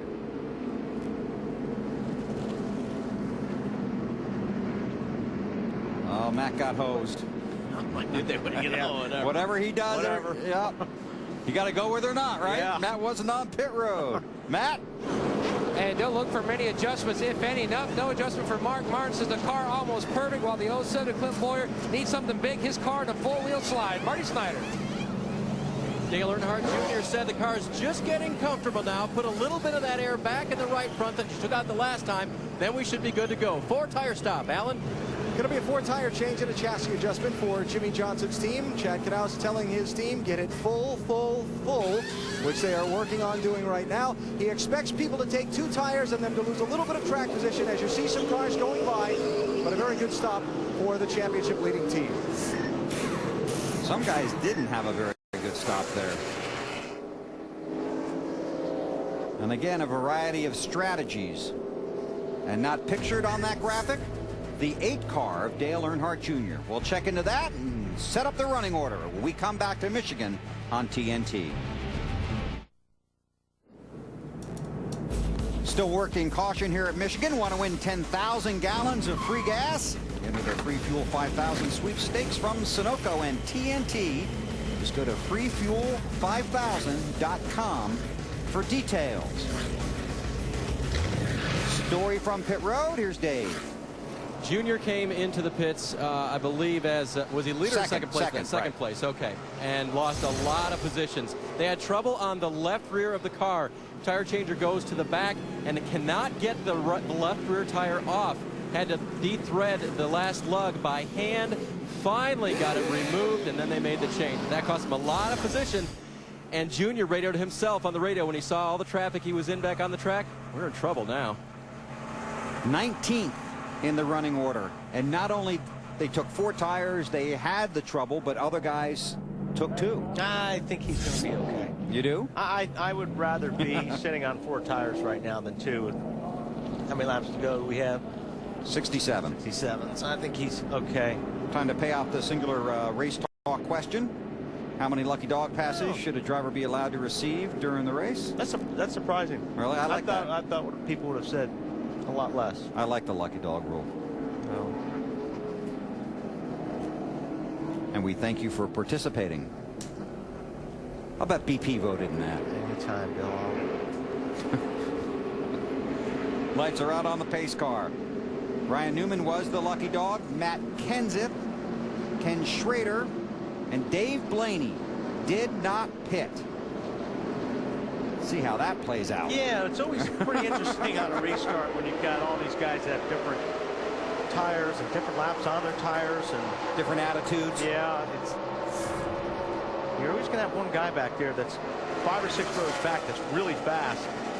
They're trying to get through all these cars.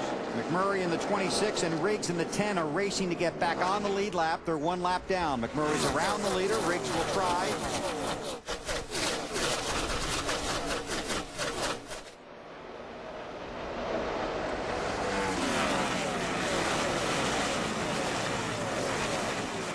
Keep in mind that 17 and 26 are teammates. Yeah, he may give it a lap or two. Matt Kenseth. Right.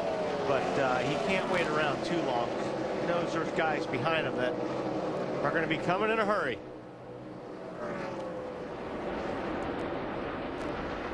Marty?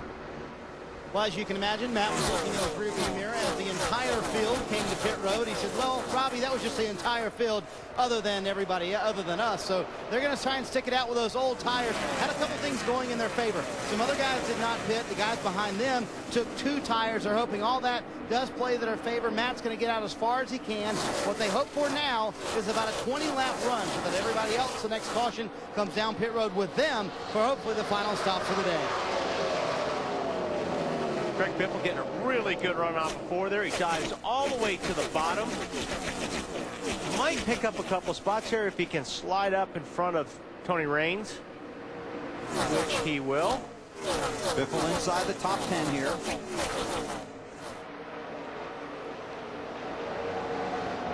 Mark Martin trying to... Yeah, he's down on the bottom with nobody behind him, and doesn't help. But Raines is going to squeeze Gordon there. Oh, it looks like Raines is doing everything he can, but to wreck. That car was really sideways there for a minute. Look at Denny Hamlin with the move. See, that's the thing. You guys check up just a little bit. If there's a guy in the back sees this happening, he's just going to keep his foot in it and pass some cars. Man, it must be fun to be young and brave. Got it done. Sure did. Update on the 24 from Allen.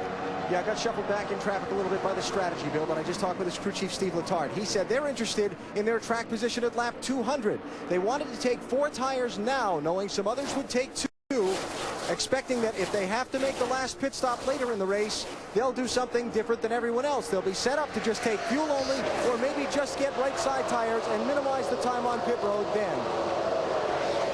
All kinds of strategy when you come to Michigan. Jeremy Mayfield won here a year ago. They rolled the dice on fuel mileage and won the race.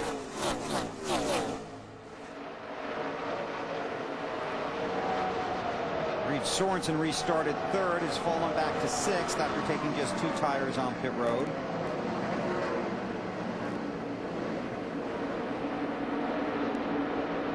This is outside the top 10 now. Hamlin 11th. Mark takes the position from Gordon. He just squeezed in front of Jeff Gordon. Jeff Gordon practically laying the bumper to him. Going down the front straightaway. Looks like they want to use different lines there, huh? Yeah, Mark's using the bottom. I mean, he's got that car stuck pretty good down on that bottom line. This is for 3rd. Casey Kane in the 9. Tony Stewart in the 20. And Jimmy Johnson watching from behind. And here comes Johnson.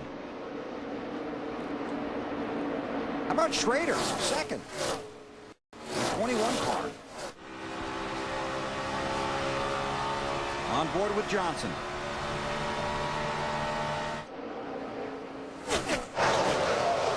More on Schrader from AB. Yes, sir. Bill Michael McSwain reunited with Ken Schrader. Oh, got a caution out. Caution is for debris.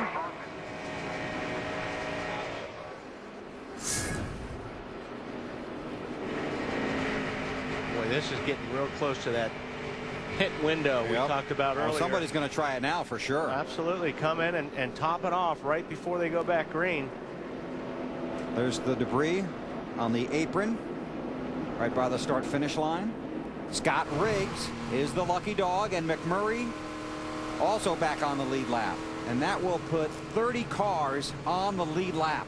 Wow. 59 to go when they cross the line this time. Alan, you busy? Yeah. You are? Yeah, but go ahead, I'll help. Well, we were talking fuel mileage before we came on the air today, and you came up with some numbers that were pretty good. I heard some people talking they could go as many as 52 laps on the last run of this race, Bill. What lap are we at now? We're on 141.59 to go. Now, there are some people who think they may be able to go as far as 55 laps. That's the number that's an eye-opener, isn't it? Yeah, so if you come in now and you pack the car full of fuel, do you get enough caution laps where you can make it to the finish? I thought I heard Wally say it a minute ago while I was chatting with the crew chief. Somebody's going to try it, right? Yep, you're right. Somebody's going to try it for sure. And I think what you got to do is you got to wait till the last possible moment. You know, when they get the one to go, you need to duck down pit row, top it off there. Matt, you got something on Casey? Well, Bill, a lot of conversation back and forth between he and Kenny Francis, and basically talking about the fact that they're about 10 laps shy of their window, throwing around the possibility of just staying out for track position, and then when they get a little closer and get in within that window, then make their stop and their final adjustment. Thank you, sir. This is the 9th caution of the race. That ties the record here at Michigan.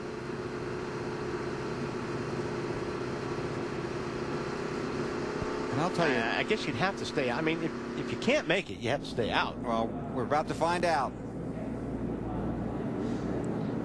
Riggs.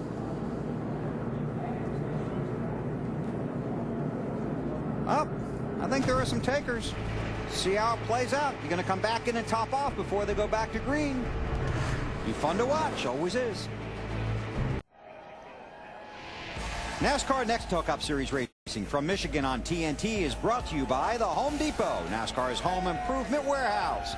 By UPS, proud sponsor of Dale Jarrett's 88 Ford. Go Dale, go. By Dodge, you can take life as it comes, you can grab life by the horns, Dodge. And by Ruby Tuesday, simple, fresh American dining. Really great turnout here today, and had a bunch of these folks here yesterday for the NASCAR Busch Series race, won by Dale Earnhardt Jr., Casey Mears, unofficially second, and Robbie Gordon, Matt Kenseth, and Mark Martin. Again, the results from the races usually official on Monday. And Kevin Harvick, they're going to try and kidnap him for a couple of races. Running away with the Busch Series championship. All kinds of strategy playing out here at Michigan. 56 to go.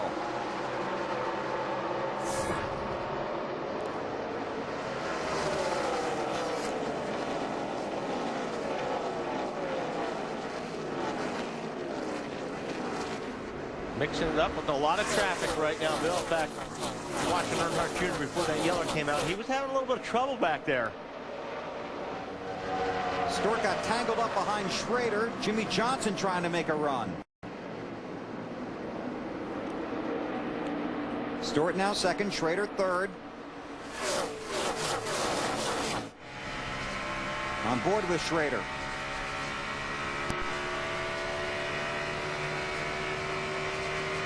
And just to point out, Jeremy Mayfield last year went 52 laps to win this race on fuel mileage. We have 55 to go right now.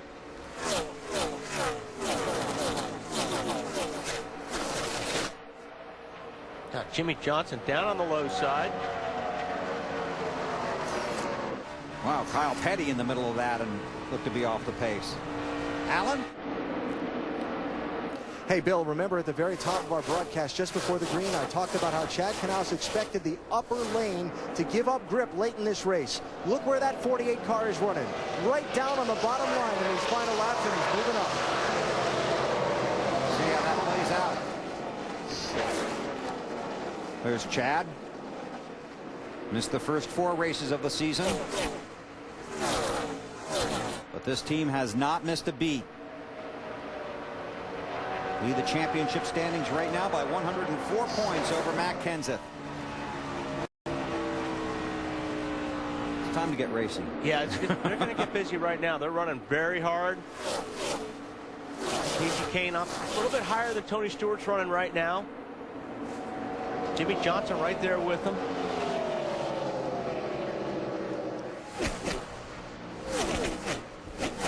And Kenseth stretching it out just a little bit. These guys are running around in traffic behind them, and Kenseth is about a second and a half ahead of them right now. And he wants them to keep racing. Oh, yes, he does. Because every time they get side by side, he's a little bit faster every lap. There's a little bit more distance between him and them.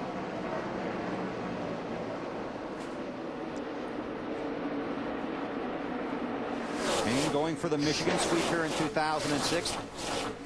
In the box, Dale Earnhardt Jr. Oh, man. Joe just looked like he just barely tagged the wall, but Junior's back in traffic, and there's just no place to pass these guys. So he's really been boxed up back there. Right now, he's over 4 seconds behind Matt Kenseth, so he really needs to work past these guys as fast as he can. Don't think his car's working as good right now as it was when he was out front. Little bobble there. He just lost a couple of positions there. Dave? We're going to try to find out some more about that, but they did tell him during the last caution, or actually after they had that bad pit stop, to not worry about the points. That was one of the first things that Junior asked about. Remember, coming into today, he was in 10th position to the good by only 54 points. He's still in 10th, I believe, as they run, but at this point, he's a little worried. They told him, don't worry about it, and Steve Meal, his spotter, said, I know it's hard, but don't think about the points, Junior. Just run your race. It's almost impossible not to think about the points, because that's all people keep bringing up every single day of the week. Well, that's the guy he's racing right there, Hamlin, Gordon, for the points. So he knows if I'm behind them, I'm in a bad situation. Yeah, it's almost impossible not to think about the points this time of the year. Earnhardt is still 10th, as Dave pointed out, just 26 points in front of Kasey Kahne. He restarted 19th. A caution ago. Was 12, now back to 13th, but the big thing is he's 5 seconds behind. Right. And not going anywhere.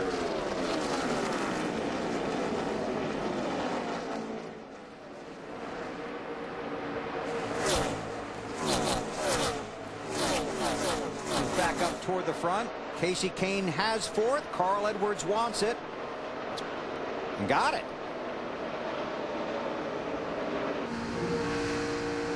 Strong move by Edwards.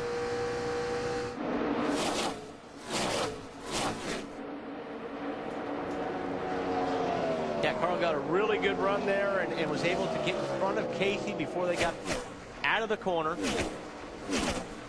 205 miles per hour off of Kasey Kahne's car going down to turn 1. These guys are hauling. Oh, it's fast, isn't it?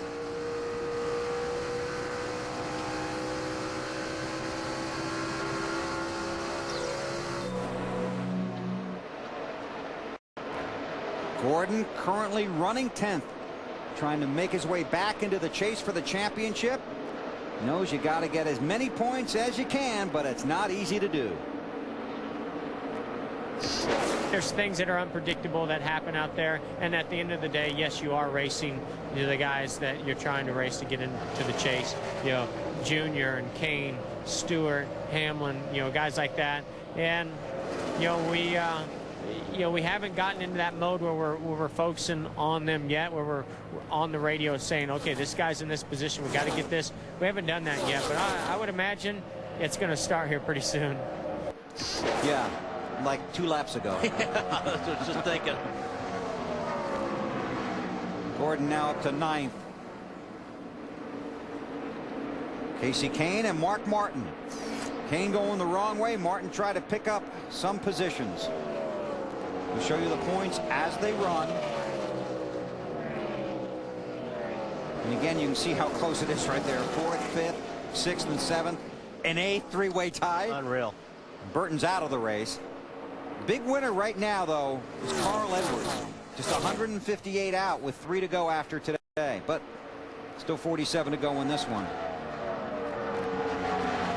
And Carl was looking pretty good with 2 to go yesterday. You're right. Mark's going to try down low. You know Kasey Kahne likes that high groove. Yeah, Mark's just going to have to get a really, really good run on Kasey Kahne in order to make this pass, because you've got to be in front of him when you're getting off the corner. You've got to slide in front of him. And Kasey Kahne's been getting off the corners really good.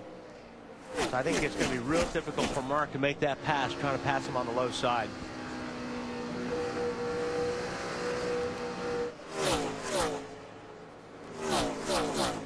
Kenseth leads. Stewart, Johnson, Carl Edwards, Kasey Kahne. Mark working all over the back bumper of Kahne. Matt Kenseth, former NASCAR NEXTEL Cup Series champion, second in the standings here in 2006. Looking to take his boys and Robbie Reiser back to victory lane. But that orange 20 car is closing in. 42 laps to go, and former series champion Matt Kenseth leads Carl Edwards by 1.6 seconds. Then it's Jimmy Johnson, Casey Kane, and Tony Stewart has slipped back to the 5th position. Let's check out strategy down the stretch here. Oh, caution is out. J.J. Yaley.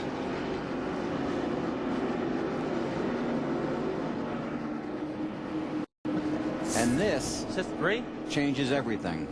Well, yes, this is his third car visit to the wall. Yes. He can't wait to come back next year.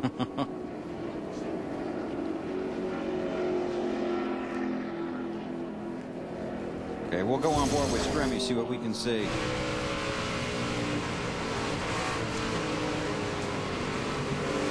Well, Stremme's the lucky dog in more ways than one. Yeah.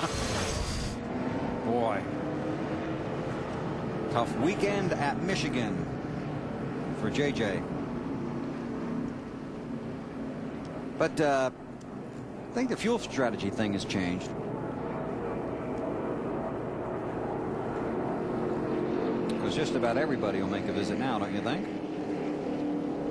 I don't know. These guys were close to begin with. Okay. The yellows help. I don't know. I mean, whatever Matt does, yeah, everybody else will do the opposite.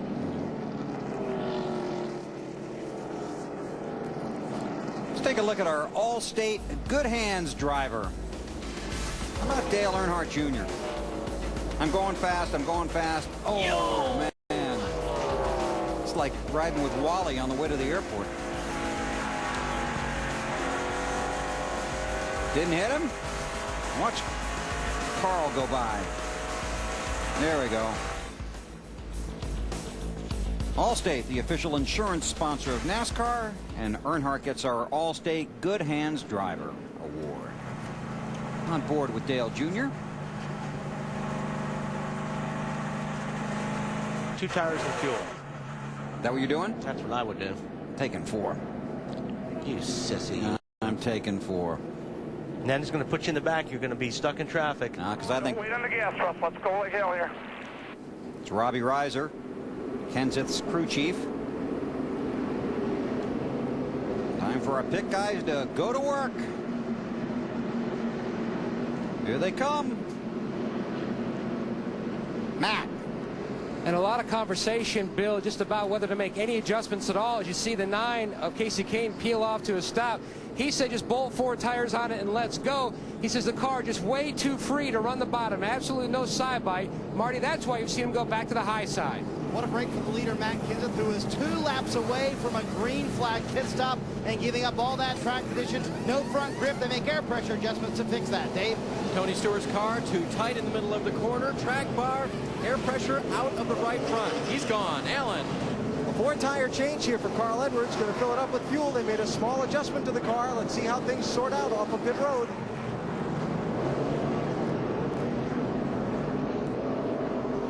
Well, it was a dash off of pit road.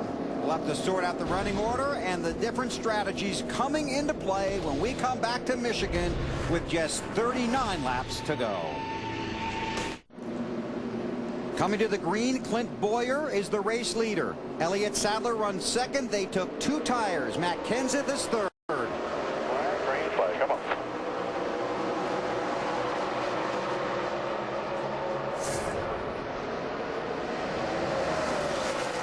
Kenseth in the 17, Johnson in the 48, 4 tires on their stop. The big story here will be how the 07 and the 19 handle with 2.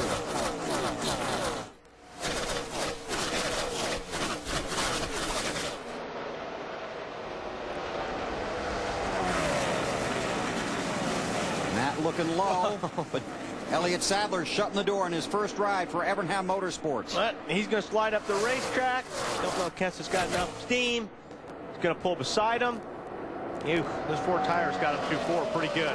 I'm liking my 4 tires. Yeah, well, I would have blocked a little bit more. I believe that.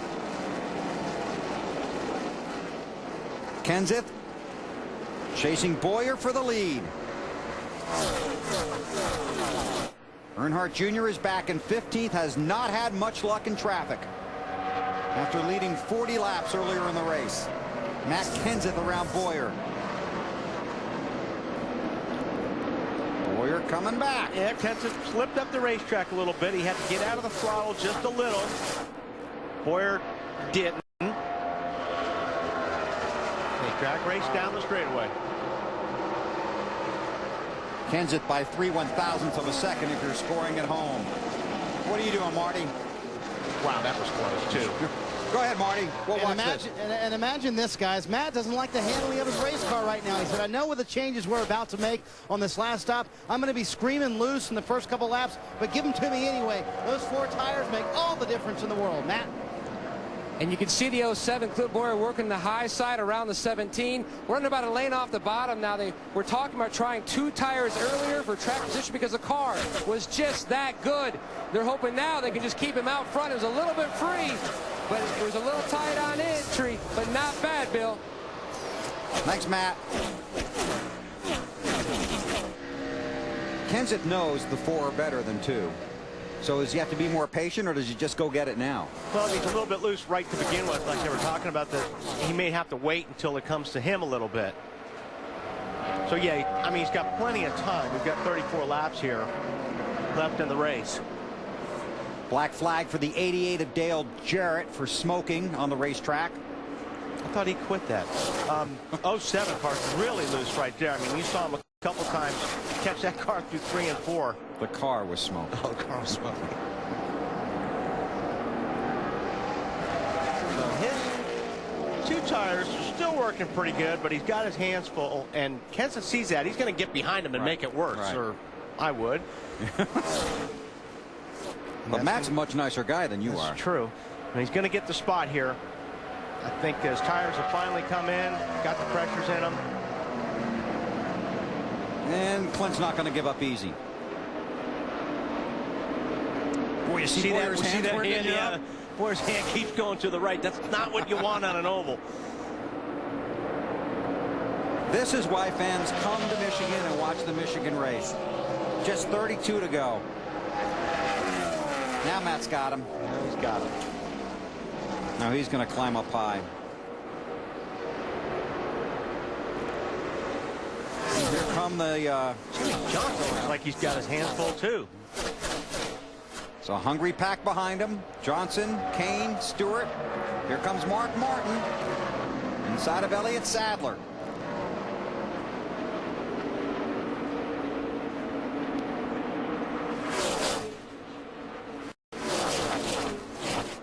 Matt. Dave, what are you working on?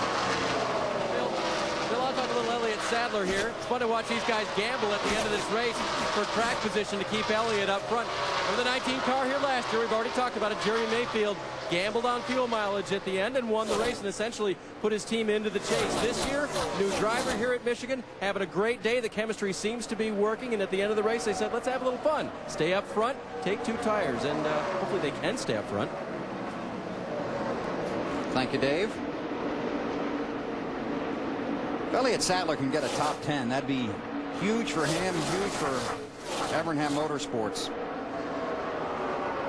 Of course, their #1 goal, trying to get Casey Kane into the chase. He's climbed his way up to 3rd.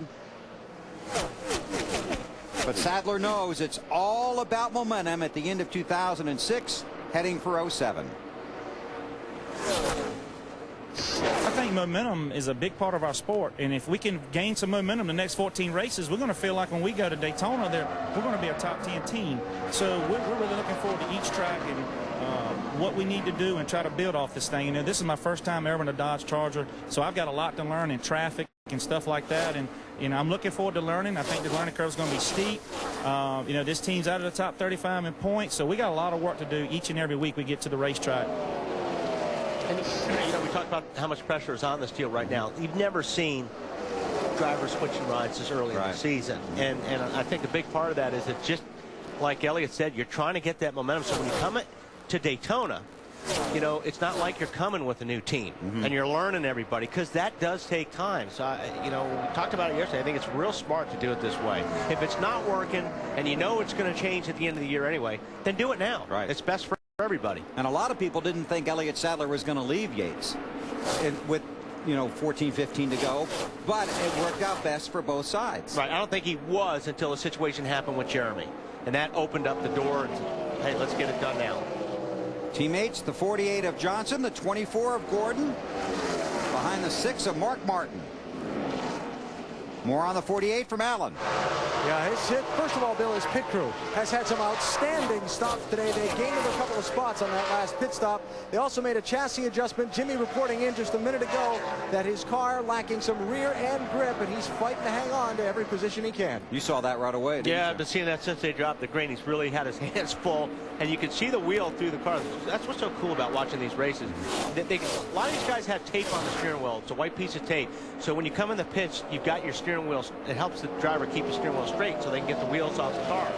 But if you look at it through the corners, or guys got white gloves, right, and you see that tape going, you know, to the right, you know that their car is loose, and they're hanging on to it. Another guy that's fun to watch is Biffle, because his car's usually always loose, and that wheel's always going to the right. Well, he loves a loose race car. There's his teammate, Matt Kenseth, by 0.2 of a second over Clint Bowyer. We'll take our final green flag commercial break. Come back for the finish at Michigan. NASCAR NEXTEL Cup Racing on TNT is brought to you by DLP Picture Technology from Texas Instruments. HDTV doesn't get any more real than this. By Ford, bold moves. By NEXTEL, get closer to the NASCAR NEXTEL Cup Series with NEXTEL only from Sprint. And by Applebee's Neighborhood Grill and Bar. Eating good in the neighborhood. Applebee's. Matt Kenseth, the race leader, by 0.9 of a second over Clint Bowyer. Jeff Gordon runs third. That's Stewart and Casey Kane. 22 laps to go. Our Ford bold move of the race goes to Matt Kenseth. Works his way around Clint Bowyer. Using 4 tires and a strong pit stop and some good driving, our Ford bold move of the race to Matt Kenseth. Matt Yoakum. Bill, mathematically, Kurt Busch still has a shot to make the chase, but Kurt, it is a huge mountain to climb. Describe just the emotions over the past few weeks. It has been a tough month of August for you. Yeah, it's all right. I mean, Roy and I were just talking about how we can take a car that can almost lead a lap at Michigan, and then by the end of the run be dead sideways loose. And so we've been working on that. You know, it's just unfortunate I couldn't hang on to it. I lost it just trying to run dead last after we're just trying to lead. So we're really confused on the 1.5 mile, 2 mile tracks. But next week's Bristol, and that's a good track for us. We won there earlier this year, and you know, our chase hopes are still there, but man, it's going to be tough. So we just might go to work on what we need to do to really get these things to run on a 1.5 mile track. Your season started with such high hopes. Now do you change, like you mentioned, your goals and look ahead to 2007? Even though we're going to have the car tomorrow, you're still going to be running a lot of this type of track configurations with this car. Yeah, so that's where we really just have to get it dialed in and take our time. Can't rush into anything stupid. I think that's maybe what we had today, where we're just reaching, just trying to hang on to those final spots to get into the chase. You know, it's a new element for me. The last couple of years I've been in the chase and didn't have to think about it. This year it's been a long run to try to get in. And so it's over, but it's not over. So, you know, we're not disappointed with where we are right now, with how we've run lately. And so I've got Roger. I'm going to talk with him after this race. Maybe we'll run some more Busch races to act like we're testing for the Cup car. So we got a lot of things going on, and I know we can make it better, and we'll get Miller Lite back in victory lane. Thanks, Kurt. Thanks. Kurt Busch, 38 here at Michigan today, Bill. Thank you, Matt. Matt Kenseth leads, then Clint Bowyer is second. Jeff Gordon restarted 12th on lap 164. He runs third.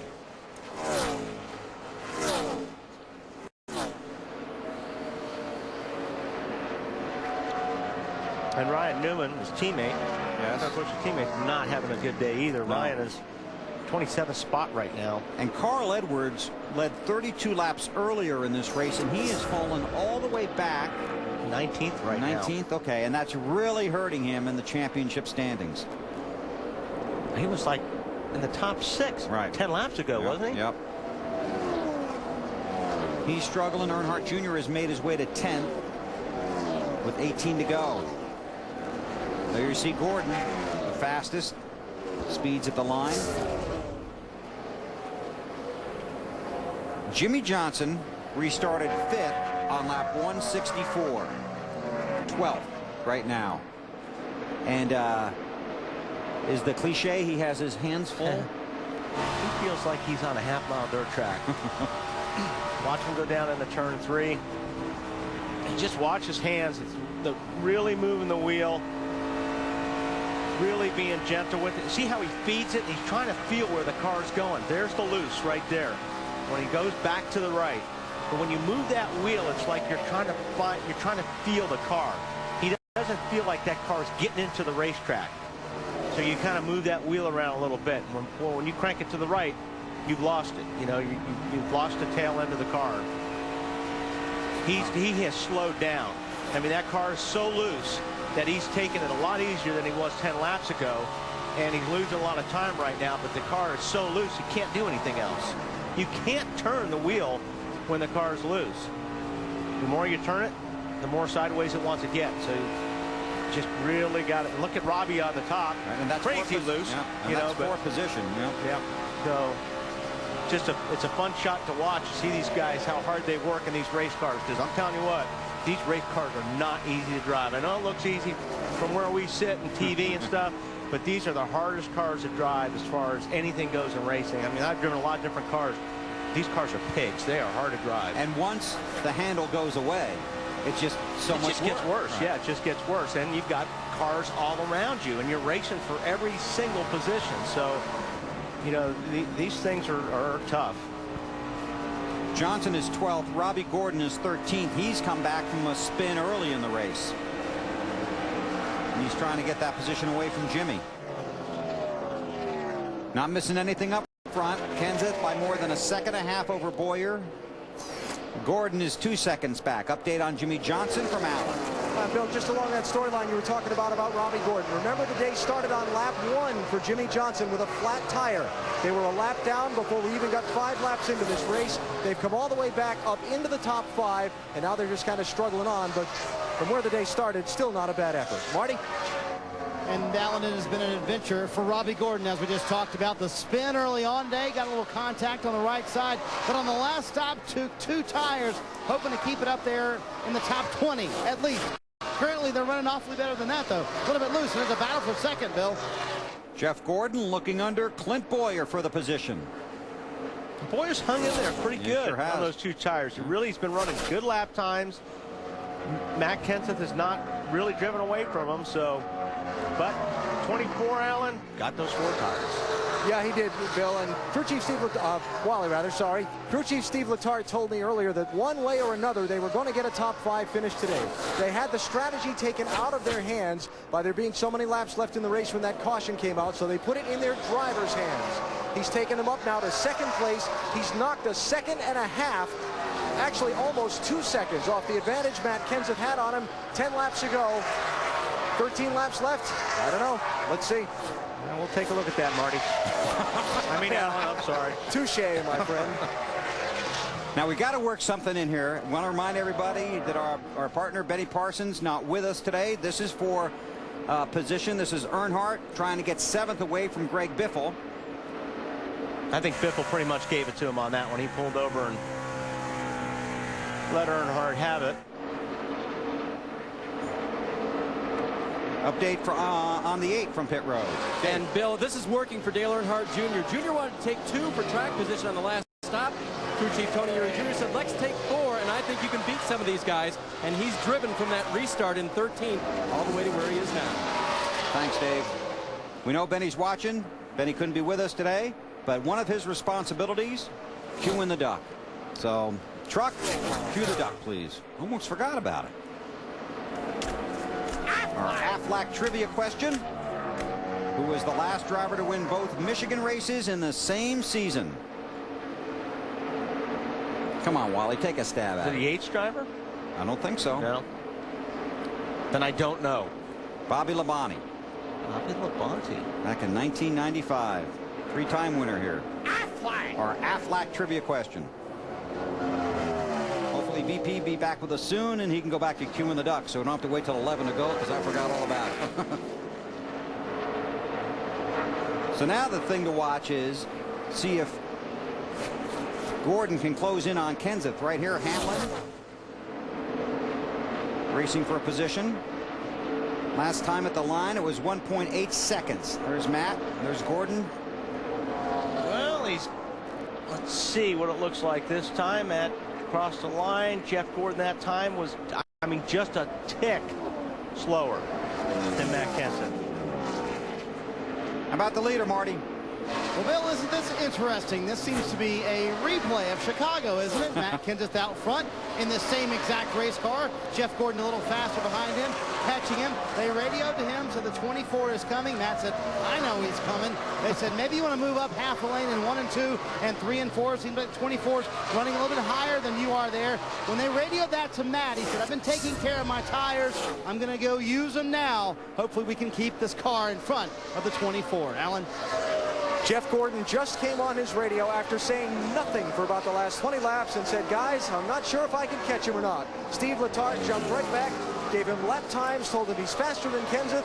You know Jeff Gordon doesn't have any give up in him, right? That's right, and he picked up 4/10. 4/10 faster that last lap. So he's a second and a half behind. And just one news item you'll be reading about in the coming days. There is a huge test tomorrow here at Michigan with the car of tomorrow. About a dozen or 14 teams. And NASCAR is looking forward to that.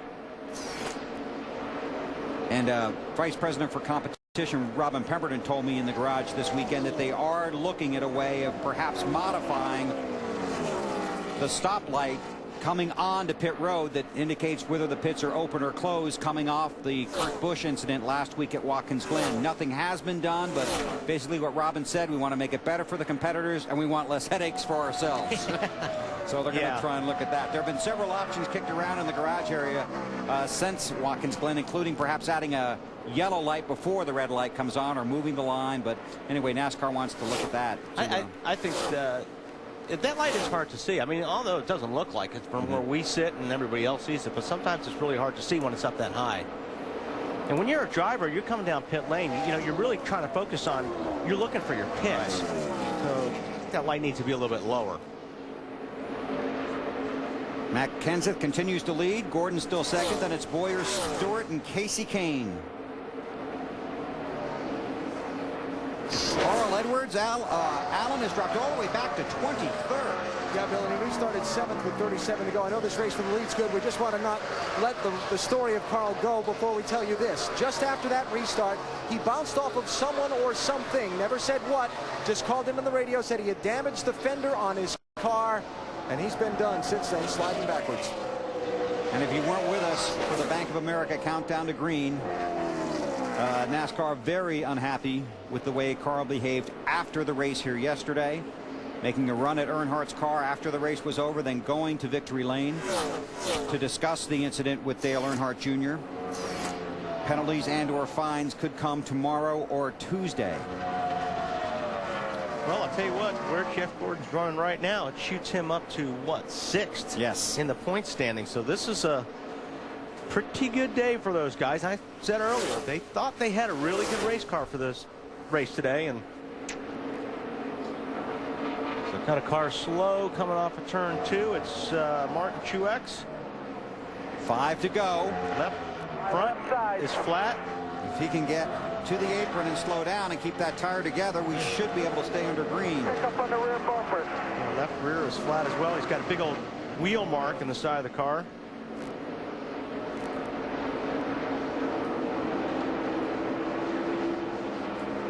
So Truex tries to nurse it back to pit road. Yes, Raider. There's the race leader, Matt Kenseth. This is the 28th Cup race for Jeff Gordon here at Michigan. He's heading for his 15th top 5 finish. This is a strong run for them because, you know, this is the type of track they have struggled on, as Jeff talked about earlier in the race. And you were talking about the championship standings. Jeff Burton came in 4th. He has fallen to 9th. Wow. Earnhardt Jr. now runs in the 7th position. Now, Reed Sorensen is in 9th right now.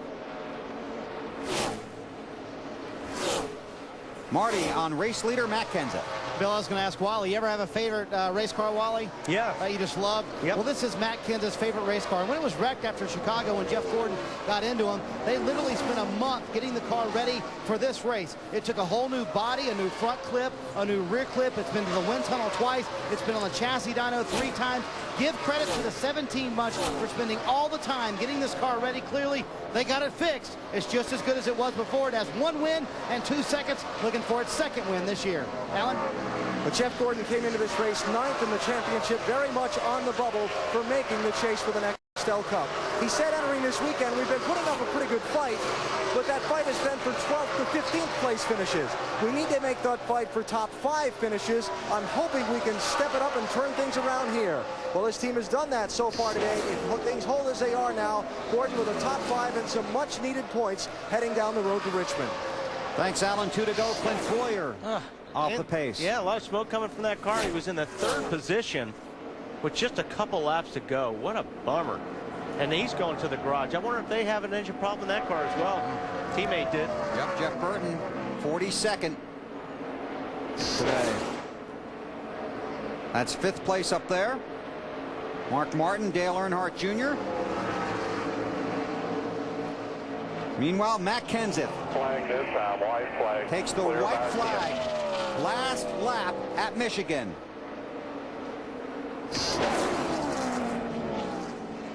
Gordon is close to within 0.8 of a second. Does look a little like Chicago, doesn't it? I don't think you're going to have the same outcome as in Chicago, though. Clear by 10. This is a strong performance for Matt Kenseth and that Robbie Reiser-led team. 2nd in the championship standings right now, just 58 points behind Jimmy Johnson. Matt started working on cars when he was 13 along with his dad. Started racing at 16. Already has one NEXTEL Cup championship, trying to get another, trying to make the chase for the championship. Matt Kenseth wins at Michigan. Good job, guys. I thought I was going to blow it again. I was getting so tight. Good job. Stewart 3rd. Oh, look at the race. Oh, Mark Martin, I think, just beat Earnhardt to the line for 5th. Every point, baby. Hey. Every point. Got it.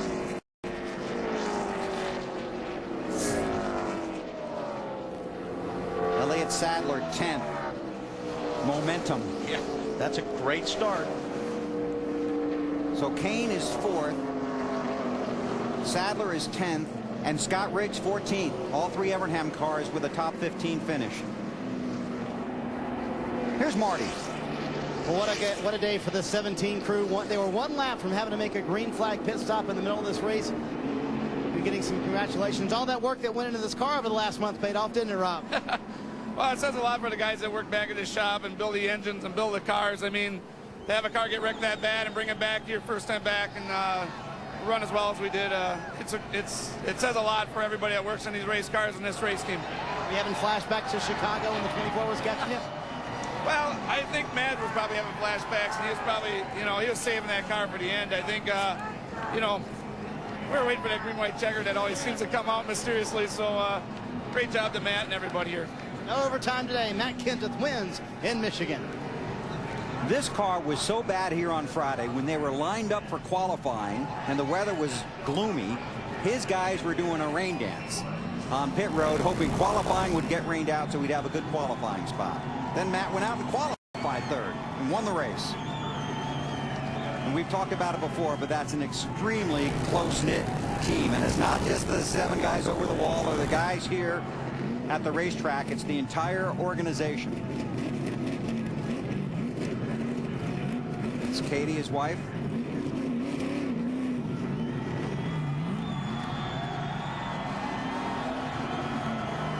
And you hear the fans cheering for Matt Kenseth. You know his dad Roy, mom Nikki are watching.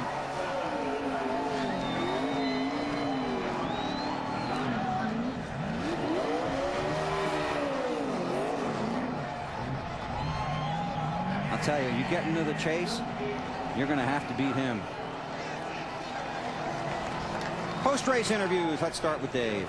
And Jeff Gordon chasing down Matt Kenseth there at the end. Jeff, suffice it to say, this was the good day you guys needed. It certainly was. What a great fight, and some great adjustments there in that last pit stop. We were up there battling with Edwards, having a lot of fun, and we just were out of sync. And unfortunately, the caution came at the wrong time, which has been happening to us a lot lately. But what a rebound by this race team. I mean, they've been just putting up such a great fight all year long, and I just can be more proud of Steve and all the guys. I told them what the car was doing. We were struggling in traffic, and they tuned this DuPont Chevrolet right up, and we just drove to the front. I wish we had a few more laps. I was catching Matt, and how many more, Jeff? Maybe 3 more. We would have got to his bumper. I don't know if we could have gotten by him, but I would like to show him and everybody else I know how to pass him clean. But hey, congratulations to him. He drove a great race, and I couldn't be more proud of this team on this day with this second place finish, and that was a good point stay for us. It was unofficially from 9th to 6th, Marty. Dave, from 33rd to 3rd for Tony Stewart, and what an impressive run considering where this day started for these guys. How did you work your way through all that traffic, Tony? Did my job. You did a good job then. That's what the Home Depot and the Home Depot racing team expects of me. I mean, we just, Zippy and all these guys did an awesome job today. We had a really tight car at the beginning and just kept working with it and kept making adjustments, and we just battled our way through. So the pit strategy at the beginning of the race really separated a bunch of people, kind of got 2 different groups going, and that kind of helped us get up there too. It wasn't like we had to just pass 33 cars on the racetrack, so that helped a lot. And in terms of the championship too, another solid day for the 20 team. Matt? And back in the garage, Marty, Jimmy Johnson, you're looking over your car. Looks more like it went to Martinsville than a day at Michigan. But what a rebound for you and this team. It is. These guys, I think every week, not only impress myself and Hendrick Motorsports, these guys just never stop. It's truly amazing. And I really felt like we were in for a top 5 once we got everything back and going. But unfortunately, there at the end, I got way too loose and just lost a lot of spots for those Monte Carlo. But still a good day. I hate that deal at the beginning. The 31 was inside of me, and something with him kind of wiggling and coming up behind me dramatically changed the airflow on my car, and it just made my car tight and shot me straight at the wall, and I got in the wall early. So just kind of one of those days, but we bounced back and finished well. Finishes 12th or 13th, unofficially still has a 58-point lead in the championship standings. Alan? In victory lane, where Matt Kenseth is about to exit his very hot race car.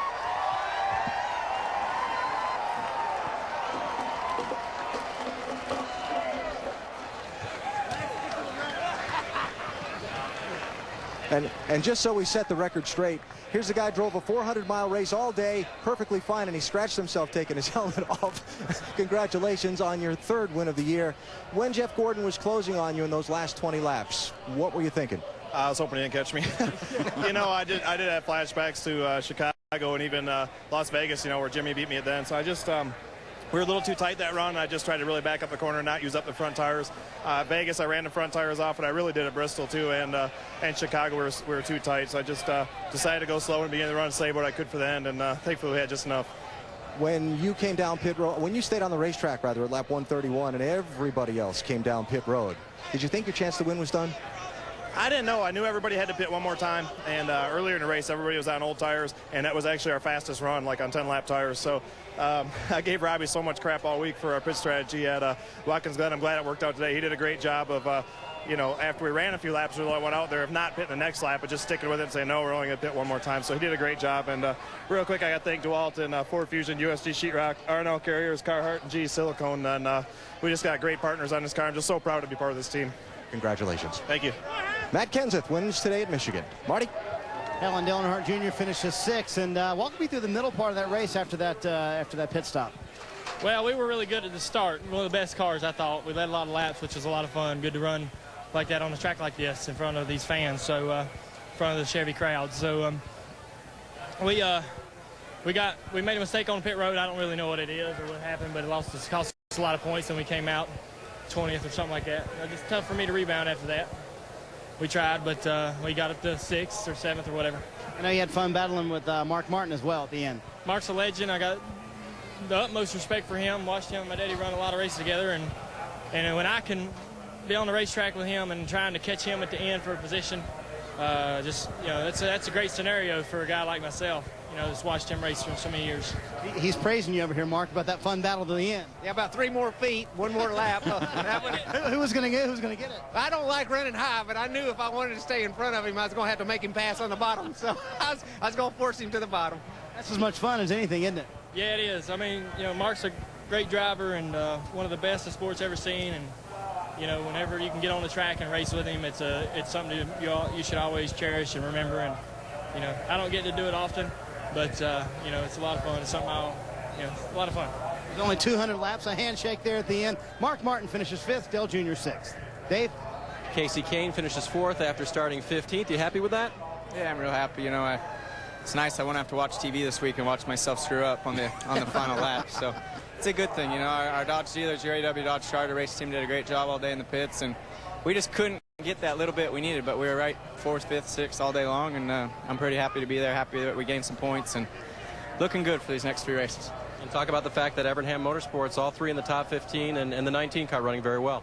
And they did a good job, for Elliott to come in his first week, and those guys to step up. Scott Riggs had a good race. I know he's a lap down at one point and fought back, so just a good job for everybody. We were fighting hard. Hopefully it'll keep going this way the rest of the year. Still in 11th, but inching his way toward the chase. Matt? Carl Edwards back here in his car. It looks like he had one final adjustment on the side of your car. You're joking around, and obviously that wasn't the right one. Yeah, it's not really that funny, but I did adjust it there on the wall. It was, but it tightened it up a little too much, so this made him a misjudgment there. We had a great car all day, Office Depot, and all my guys did a great job, but I had fun right up until that, but heck, we'll just go on, man. We'll keep our heads up. Worst thing we can do right now is get down, but it's just another one of those days, man. And my guys are great, though. Everybody did a good job. Carl Edwards, 22nd here at MIS. Thanks, guys. Good job down there. 2nd Michigan victory for Matt Kenseth, his 3rd win of 2006 to go along with California and Dover. Matt Kenseth, the winner today here at Michigan.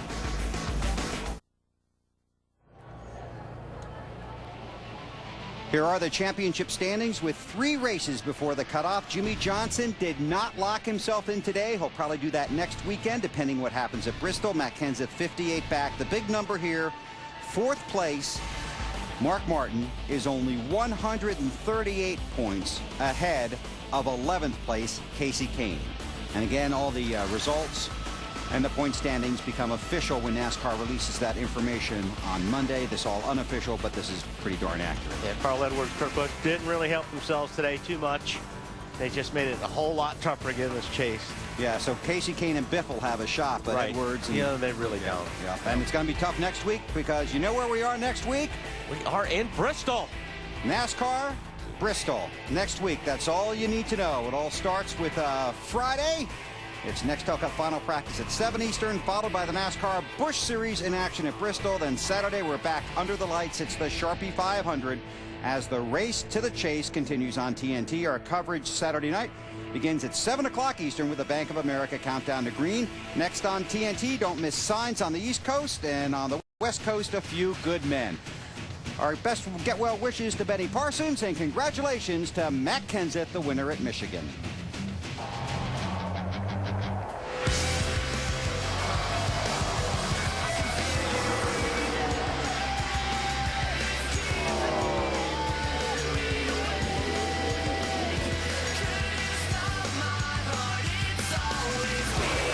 Matt Kenseth wins at Michigan. This is a strong performance for Matt Kenseth and that Robbie Reiser-led team.